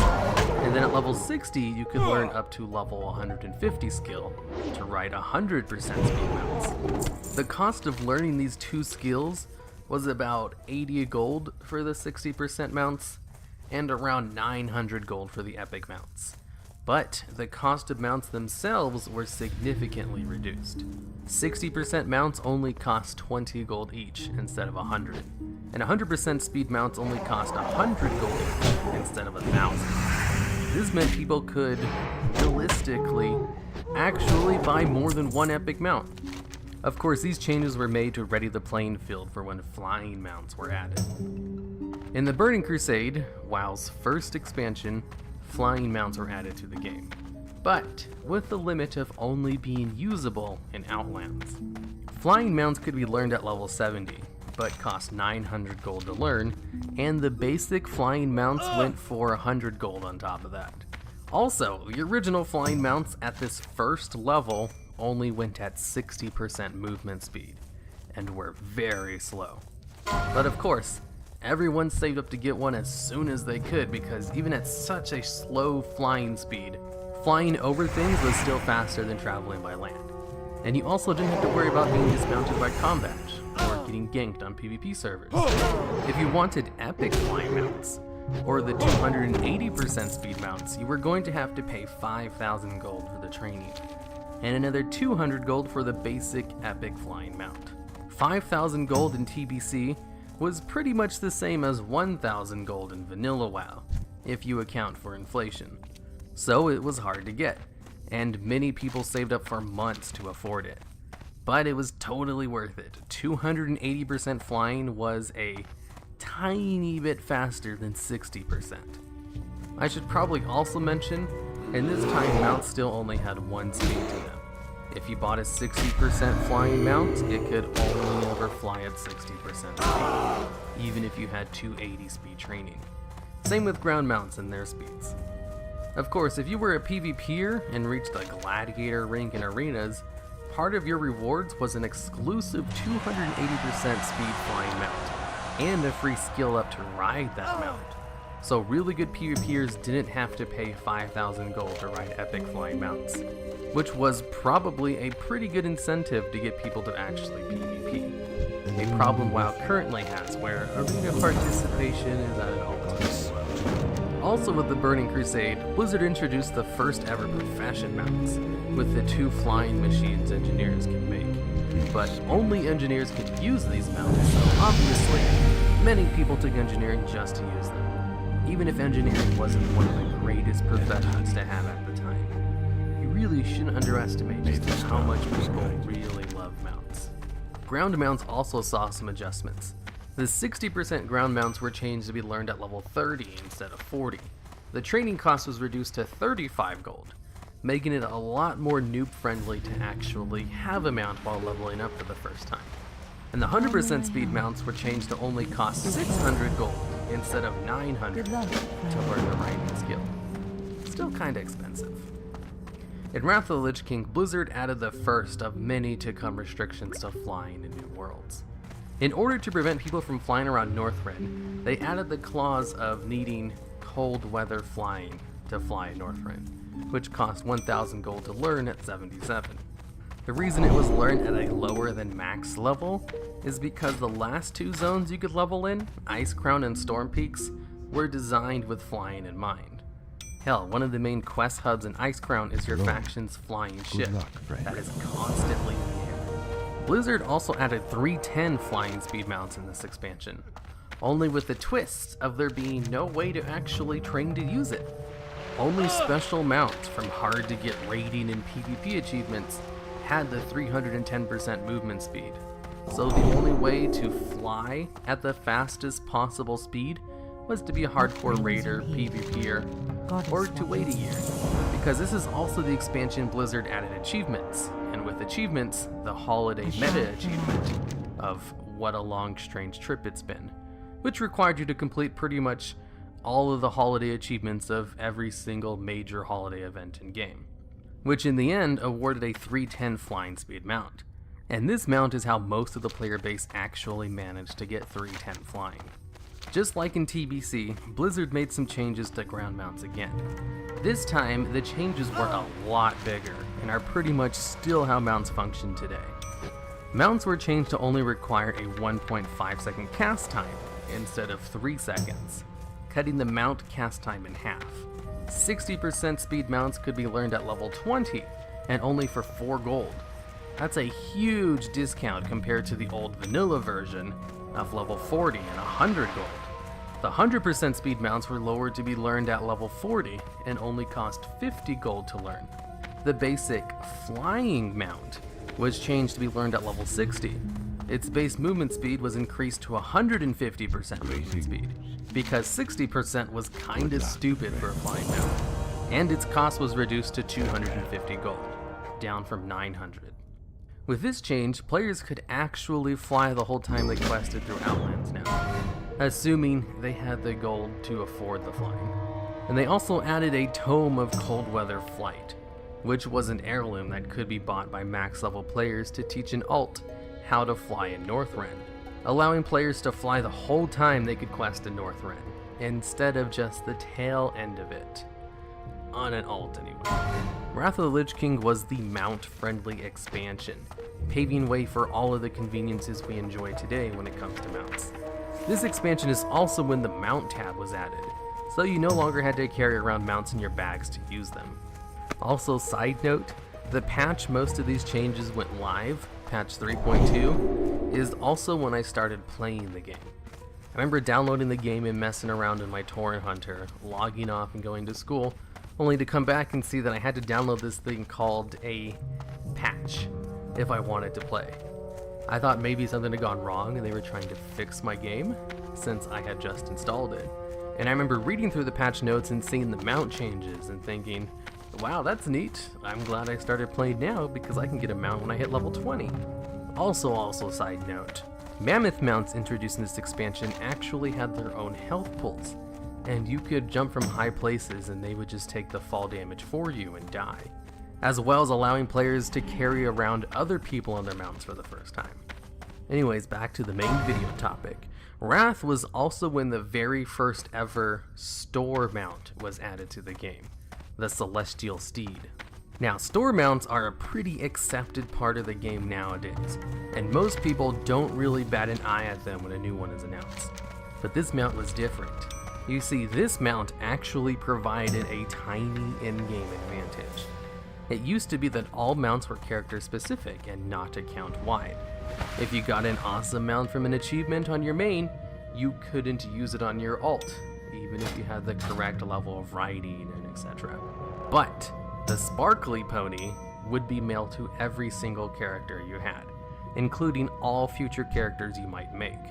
I still have the sparkle pony in the bags of some of my alts that I made back then that never hit level 20 to use it. And what this meant was that you only needed to pay the 4 gold for training to be able to use a mount, instead of also having to have like 20 gold to buy your first mount. Not only that, but the Sparkle Pony was the only mount in game to also scale with your riding training. It would go at 60% speed at level 20, 100% speed at level 40, 150% speed and be able to fly at level 60, and so on and so on. All other mounts only had 1 mode of speed, and that's it. So with all of these advantages over regular mounts, people were outraged at WoW going paid to win, and the Sparkle Pony ended up doing extremely well. Tons of people bought one. In fact, you had to wait an hour-long queues on Blizzard's store if you wanted a chance at getting one. I of course bought one too because of all the advantages I listed earlier. It was a very convenient mount to have, and it looked cool. The mount was so popular that if you ran a BG at low levels, chances are half the team on both sides would be riding the Sparkle Pony. If you went to a low-level questing area, half the players there would be running around on Sparkle Ponies. It was such a popular mount that Blizzard even made fun of it in their famous quests, Into the Machine, where they have a character named Johnny Awesome who's decked out in heirlooms and rides around on a Sparkle Pony, because that was the stereotypical hardcore WoW player's alt. Full heirlooms and a Celestial Steed. Since the Celestial Steed was such a success, Blizzard eventually turned a lot of the things that made the mount such a good seller into other mounts as well. But we'll talk about those things a little bit later. In Cataclysm, with the revamp of the old world, flying mounts no longer had the distinction of only usable in Outlands and Northrend, and instead didn't say anything. There were still some no flying zones, but with flying enabled in Azeroth, there was no real need to make the distinction. It was just easier for a zone to tell you you couldn't fly there. Old world zone flying could be bought right away and learned at level 60. Which is the last time Blizzard allowed players to fly right off the bat in a new expansion in the new areas. Mounts were also changed to scale with your riding level, so no longer was a Celestial Steed the only mount in game who could do that. And also, Blizzard allowed players to train in 310 flying speed, which, of course, allowed you to ride whatever mount you wanted at the highest speed, instead of only the handful that could previously. If you managed to get 310 flying before the change, you got the skill up for free, instead of paying 5,000 gold for it. And cold weather flying was changed to be learned at the trainer at level 68, instead of needing to buy an heirloom tome. And its cost was cut in half to 500 gold, which just made questing through Wrath a little easier. Cataclysm is also when the first flying 2-seater craftable mount was added to the game in the form of a sandstone drake. Before this, the only way to get a flying 2-seater was through recruiter friend promotions. The sandstone drake was pretty darn expensive, as a lot of its mats could only be bought from special vendors that sold them for tens of thousands of gold. But it was still a more convenient way of flying a friend around than having to deal with a recruiter friend. In Mists of Pandaria, Blizzard started to not really like flying mounts as much as they used to. So they made it so that you couldn't fly in Pandaria until max level. And even today, as of making this video in Legion, is still the case. Pandaria is one of the slowest zones to level through, as the only way to get flying early is to buy a stupid book from the black market auction house that will allow you to learn the flying at level 85. They also added a special flying skill to be able to fly cloud servants, which they eventually just gave to everyone for free since it was a kind of dumb restriction. Mist is also when mounts were finally made account bound. And with this change, in-game store mounts no longer had any advantage over normal mounts, other than looking a lot cooler. In Warlords of Draenor, Blizzard was really happy about restricting flying, and thought to themselves, you know what, how about no flying at all in Draenor? To which everyone else replied, how about we do fly? Pretty much every discussion thread on the WoW's forums that talked about flying in Draenor would cap out. People really wanted to be able to fly in the new expansion, like they could in all other expansions. But that's not to say all of the discussion was one-sided.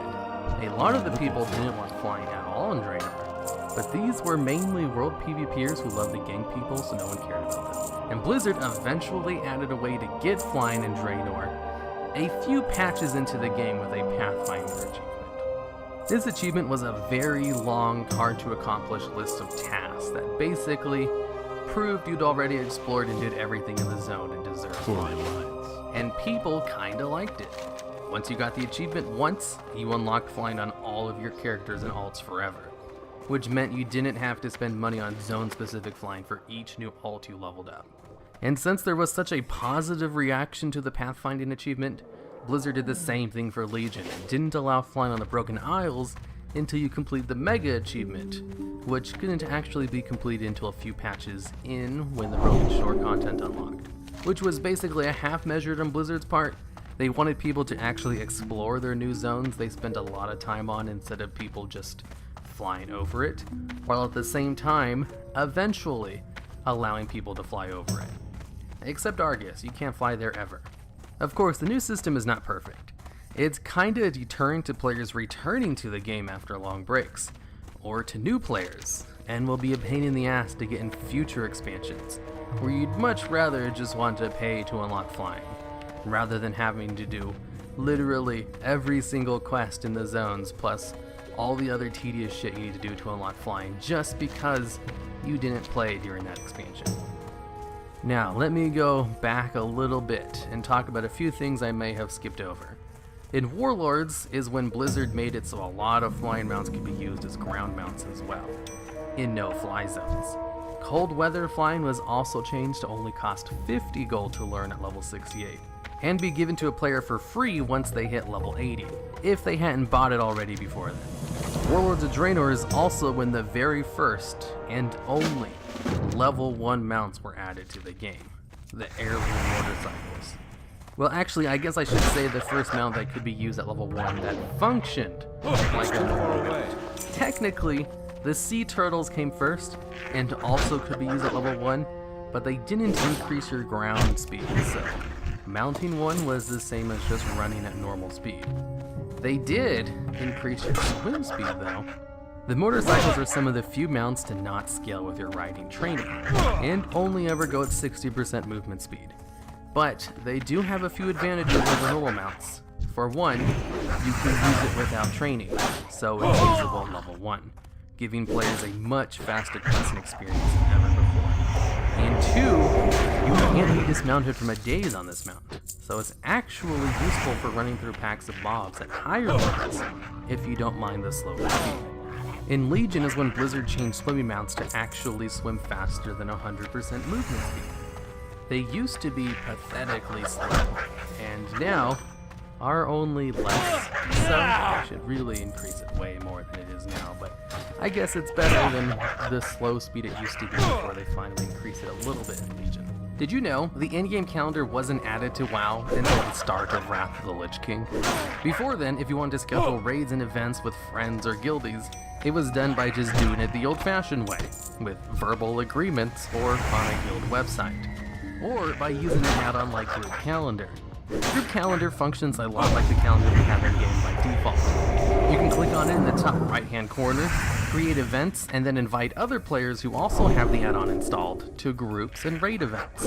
Blizzard has a history for putting add-ons in-game that they like, and they thought it was probably time for them to have a default in-game calendar, so guilds could have an easier time organizing events. So then in Wrath of the Lich King, with the pre-patch, we got the calendar we have today, pretty much.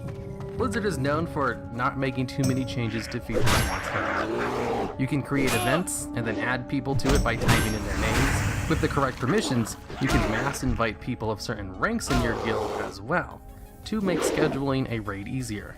Over time, they added stuff that would be shown to the calendar by default, like special events, holidays, battleground weekends, raid lockouts, weekly events, brawls, and micro-holidays. If an event is cancelled or deleted, everyone who was invited will get a message in the mail. Deleting events that have already happened will also send messages, funny enough. And it used to be possible to accept or moderate events through the calendar with the WoW Armory. But once they revamped the Armory to what we have today, they got rid of a lot of that functionality. Especially with the removal of the Armory app, which allowed you to check your in-game calendar from your phone.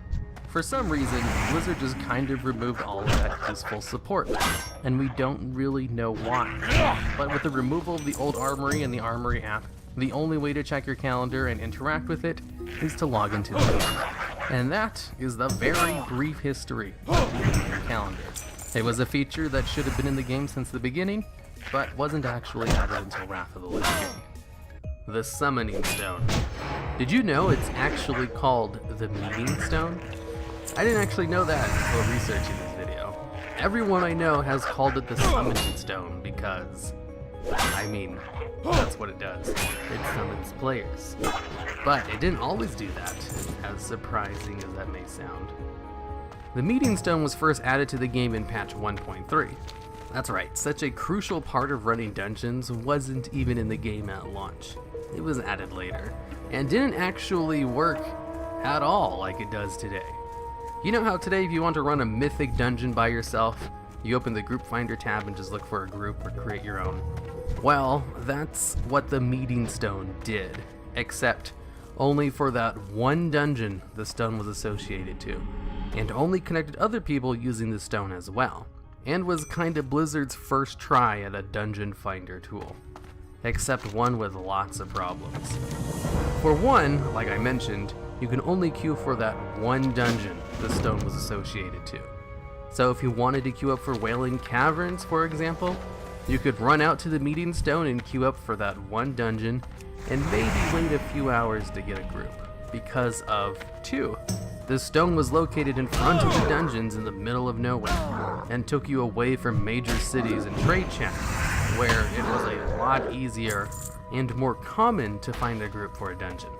And since most people who wanted to run dungeons would go to a city to find a group, no one was using the Meeting Stones. And with no one using the Meeting Stones, they just became even more useless with its negative feedback loop.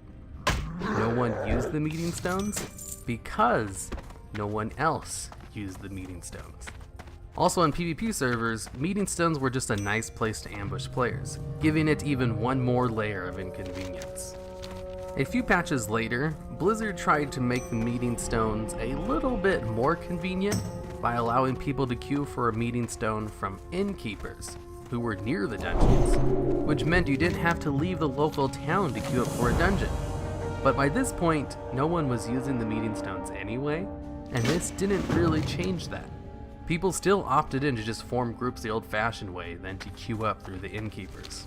I can't help but feel like the meeting stone might have been more useful if it also teleported people to the stone after finding a group. But nope, everyone still had to run there. All it did was try and find a group for you. Although the mechanic meeting stones are known for today did exist in vanilla WoW, they were called warlocks though. Warlocks could summon people places with their summoning portal, but it required 2 other players and soul shards. So since most people back then, like today, are too lazy to run to a raid during raid time, it was common practice for a warlock to start farming shards before the raid started to summon everyone. Then in the Burning Crusade pre-patch, Blizzard finally gave up on the old model of the stone, and basically just turned them into the warlock summoning portals we have today. Although, with limitations. You could only summon people to the stone who were within the level range of the dungeon the stone was associated to, which wasn't really a big deal for raiders or people running max level dungeons, and was more of a problem for low level players trying to summon a higher level one to help them run a dungeon, or higher level players trying to summon a lower level player for whatever reason, or during holiday events as most seasonal dungeon bosses were in low level dungeons. Sure, there were some limitations to it, but it was still miles better than it used to be, and was actually an incredibly useful feature to have now, instead of an ignored one. Of course, this limitation lasted all of 2 expansions, as at the tail end of Wrath, Blizzard removed level restrictions from stones, and instead just imposed a minimum level cap to all of them. You just have to be at least level 15 to use a stone, which is still how they work today. But even with the meeting stones actually being convenient now, there was a time in Cataclysm when they were practically never used. You see, Dungeon Finder would port you straight to the dungeon when you queued up, and since there was no mythic modes, there was no reason to ever do a dungeon without queuing up for one. And Cata is when Blizzard introduced guild perks, including the Have Group World Travel perk, which allowed one player to summon their entire raid to their location. The perk did have a long 2-hour cooldown, but with everyone in the raid being able to use their own cooldown, you only really needed one person to get to a raid to summon everyone else, and then have the other people summon the stragglers who missed the original summons, or had to go back to town for whatever reason. And with these 2 things coupled together, there was really no reason to ever use a summoning stone again. And people wondered if Blizzard would make changes to the stone, or maybe just stop including them in the game altogether with future expansions.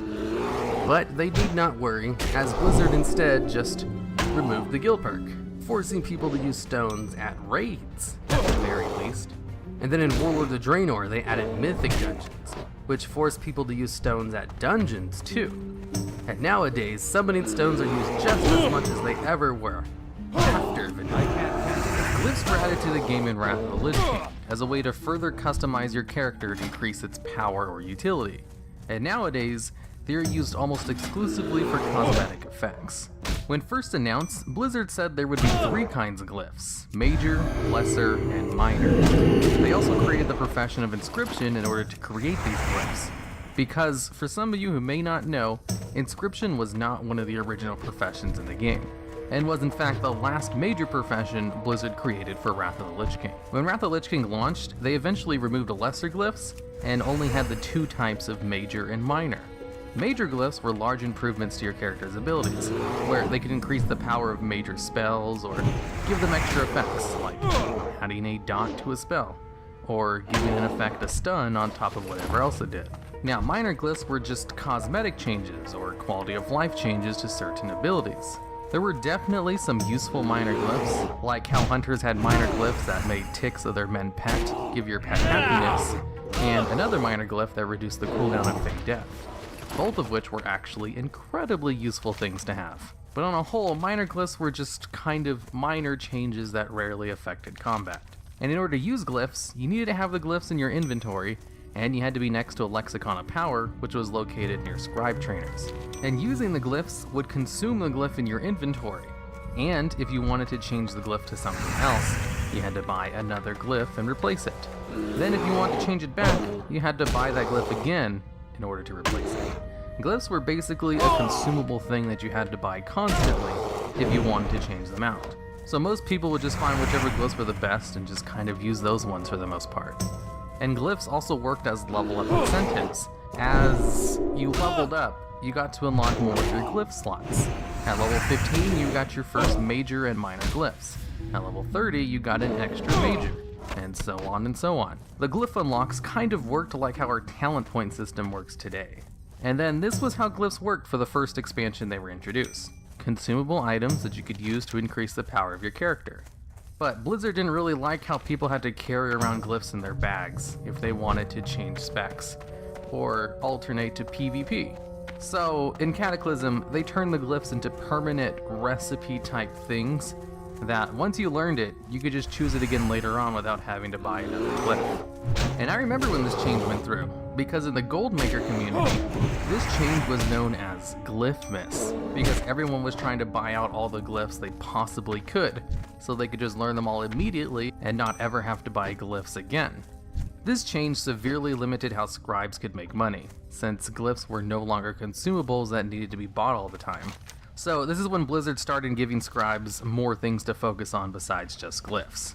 Also in Cataclysm, glyphs saw a few more changes. Blizzard had announced a new system called Path of the Titans, which ironically were supposed to kind of work like how Azerite traits work today, but they eventually canceled it and instead incorporated some of the ideas into the glyph system. And with this, they added a new glyph slot called Prime Glyphs. Prime Glyphs were basically what major glyphs used to be, where they were just direct improvements to your character's power in some way, shape, or form. Major glyphs were changed to be also improvement to your character's power, but with some kind of trade-off, like Immolation Trap doing 100% more damage, but having half the duration. And minor glyphs were still basically the same, just cosmetic changes. And since glyphs were permanent now, they added their first ever system of using a consumable item to change them out. And these items were called Vanishing Powder and Dust of Disappearance. This system is still kind of how we change our talent points to this day. It's just currently we use an item that then gives us 1 minute to change our talent points around. But this was like the first ever iteration of that mechanic. And with this new glyph system, they changed the level of rewards for obtaining glyphs. It used to be you unlock the glyph slots every 15 levels or so. In the new system, it was every 25 levels. So for level 25, you got 1 prime, 1 major, and 1 minor glyph slot. And then at level 50, you unlock the second row of those. And at level 75, you got the third row. It was also in this time period where players still had talent points. So it was still kind of fun to level up and get these kinds of rewards. In Mist of Pandaria, Blizzard said they didn't really like how prime glyphs turned out, and just removed them. So, in Mist of Pandaria, you only had major and minor glyphs, and they still kind of worked like how they used to, in that major glyphs would give you power, but usually at some kind of cost, like how Disc Priest could cast Penance while moving, but it increased the mana cost of that spell. And the level up rewards for glyphs were still the same as they were in Cataclysm, except you just didn't get the prime glyph slot anymore. Then in Warlords of Draenor, glyphs were still basically the same, except they gave you the ability to learn certain glyphs as you leveled up. Not all of them, mind you, just some of them, as kind of level up rewards. Blizzard also had been on the trend of heavily nerfing glyphs, so they weren't as impactful to gameplay as they used to be. And in WoW, major glyphs were at their weakest, with some classes not even having 3 major glyphs that would give them direct damage or healing buffs. Then in Legion, after making glyphs less and less important with every new expansion, they just straight up removed the glyph interface, removed major glyphs from the game, and now only minor glyphs are available. But now, since there is no more glyph interface, you can technically have as many minor glyphs as you want. And nearly all of them are just cosmetic changes, like changing what kind of water elemental your Frost Mage uses. And in BFA, there wasn't really any changes to the glyphs. They still work like they did in Legion. In fact, I had to look up to see if glyphs were still in the game while I was making this video, because I couldn't remember the last time I bought or used one.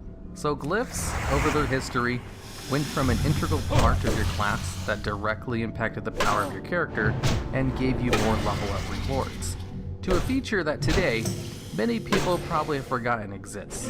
Technically, cosmetic glyphs have been in the game since they were added, so glyphs in some way, shape, or form still exist. And it would be more apt to say glyphs that directly increase the power of your character have been removed from the game entirely, with Blizzard's attempts to remove as many barriers to entry for raids as possible. Because if there's less ways to customize your characters, then there's less things to worry about that you have to do before you can jump into a raid.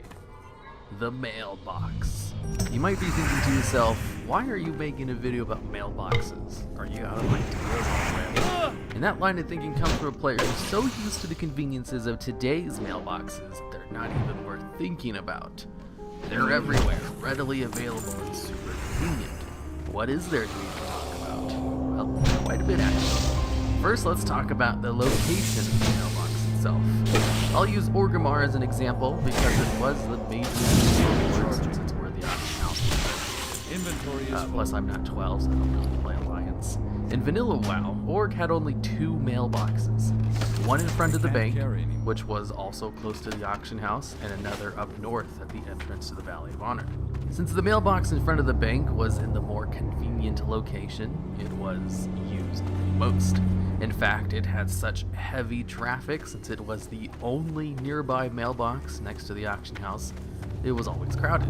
And because of the high traffic, the whole dancing on top of the mailbox or mounting up on a large mount and standing on top of it were very common things and something everyone who played the game encountered at least once, if not on a daily basis. Over time though, Blizzard added more mailboxes to Org and other major cities, and put auction houses in all major cities and connected them, heavily reducing the traffic in front of the golden mailbox.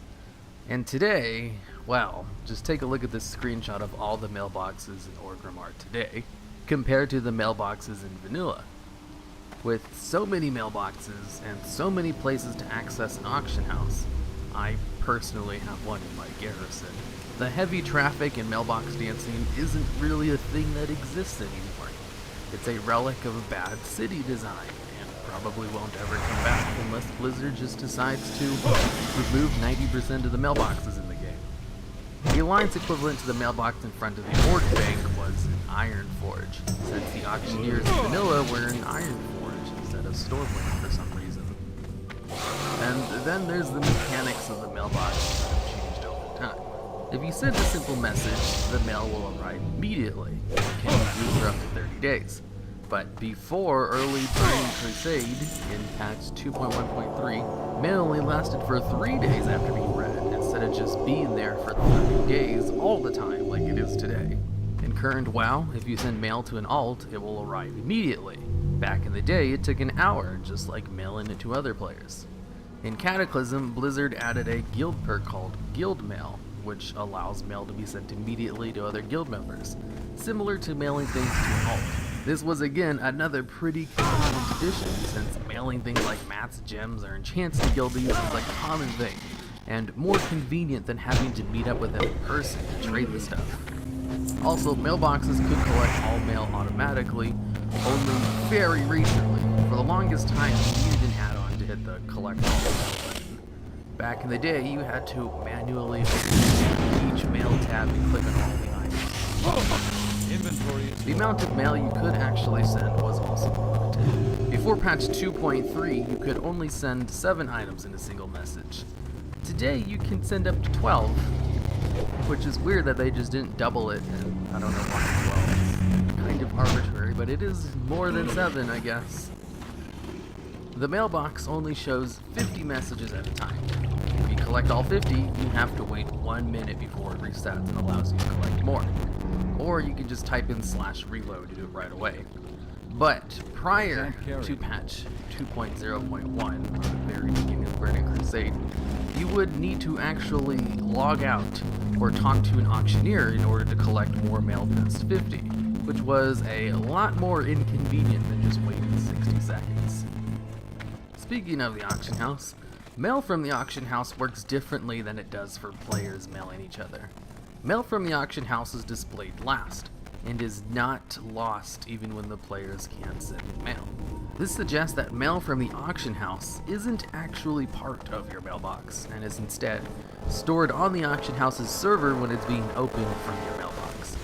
And I'm pretty sure only the auction house has special privileges with your mailbox, as the mailbox is heavily involved in the use and operation of the auction house. If you win an item, or an item you listed expires, it's sent to your mailbox. If you fail to win an item, the gold is sent to your mailbox. Same case with money from your early successful sales. But just like regular mail, if you don't collect the mail in 30 days, even if it's from the auction house, it will just disappear, giving you the illusion that it works like regular mail. Speaking of which, there is a method you can use for storing items that really only people who heavily play the auction house even bother with. There is no known limit to how much mail can be sent to a player.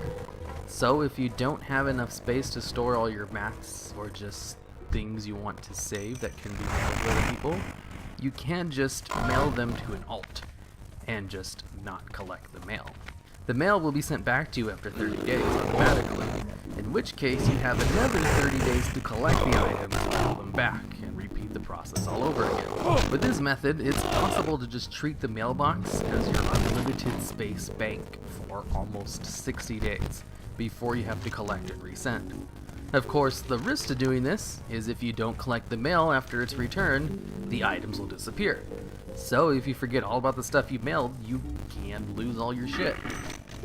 Before the tail end of Mist of Pandaria, you couldn't actually mail items to your alts on other servers, because back in the day, you had to mail your heirlooms to your teams so you could use them, and not just create them from the heirloom tab like you can today.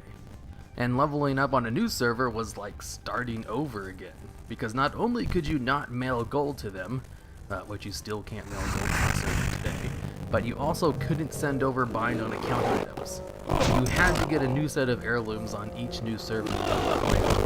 But in patch 5.4.2, the tail end of Mist of Pandaria, they gave you the ability to mail to different servers by simply adding the name of the server after the character's name. Also, speaking of heirlooms, there were not mailboxes in all of the starting areas. You would have to run to the nearest town with an innkeeper, because that's usually where mailboxes were located in small towns, right in front of the innkeeper, in order to get all of your heirlooms. So most new characters just wouldn't use them until around level 5 when they were naturally led to their nearest mailbox. And I'm not 100% sure on this, but I believe there were some starting zones that just straight up didn't have mailboxes at all. And they couldn't see their first mailbox until like level 10 when they got out of their starting zone. And to end off this video, I'll give you some fun facts about mailboxes. There are 3 ways to summon a mailbox out in the world wherever you want. With the Moly device engineers can make, the Gummy device from the level 2 engineer's workshop in your garrison, and with the Argent Squire upgraded with the Argent Pony Brick. Both the Moly and Gummy can be used by anyone once it's laid out, but the Argent Squire can only be used by the person who summons it to collect mail. In the Warcraft Comics Legends Volume 1, there's a short story called How to Win Friends, with a scene of a dwarvish bar and a mishmash of conversations, where one of the dwarves says, "Dancing on the mailbox right there in town square," which is an obvious reference to the infamous mailbox dancers I mentioned earlier on in this video, which kinda makes mailbox dances canon.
carry it.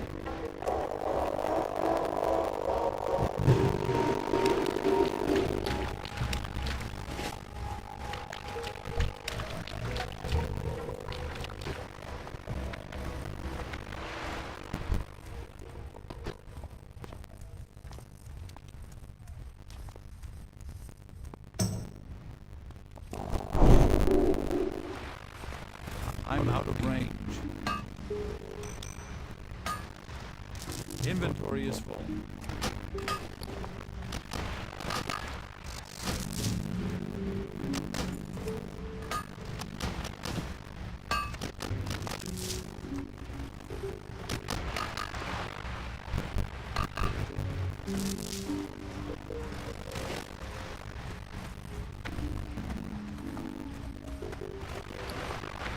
I need to get closer.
I can't carry anymore.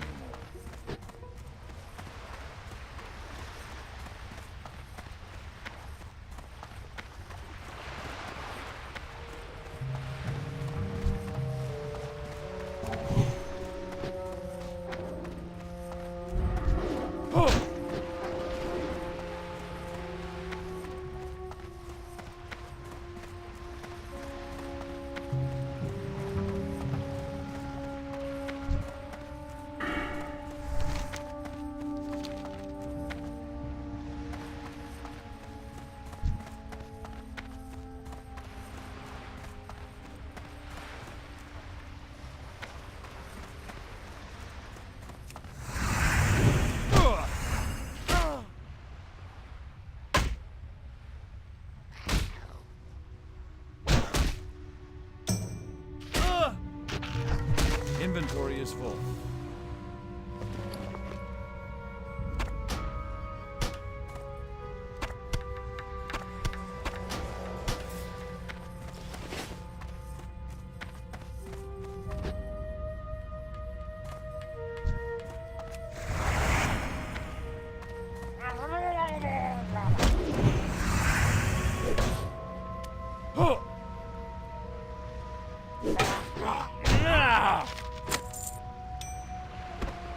It's too far away.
I can't carry anymore.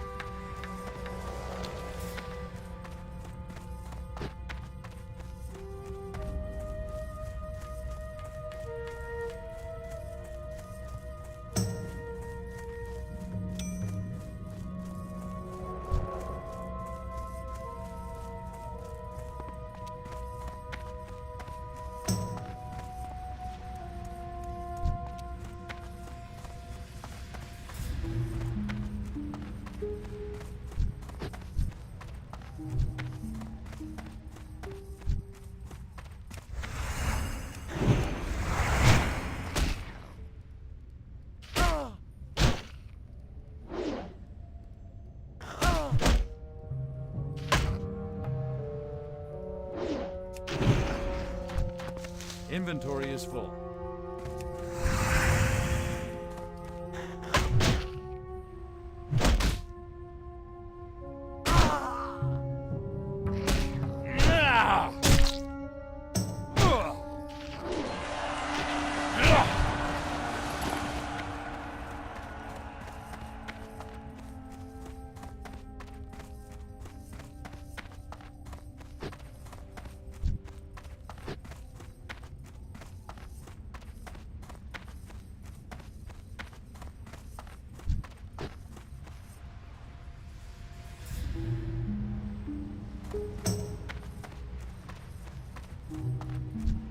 I can't carry anymore. Inventory is full.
I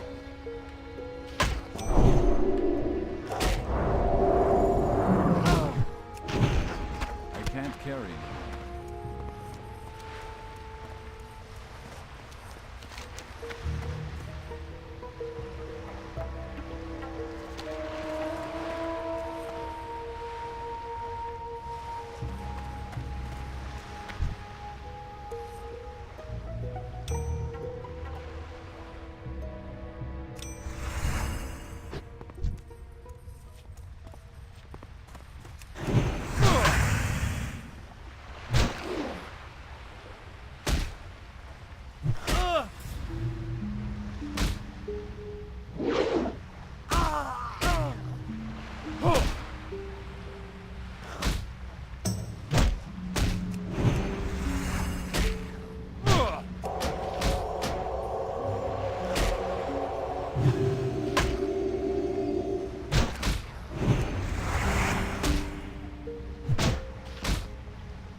Inventory is full.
That spell isn't ready yet.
I can't carry anymore.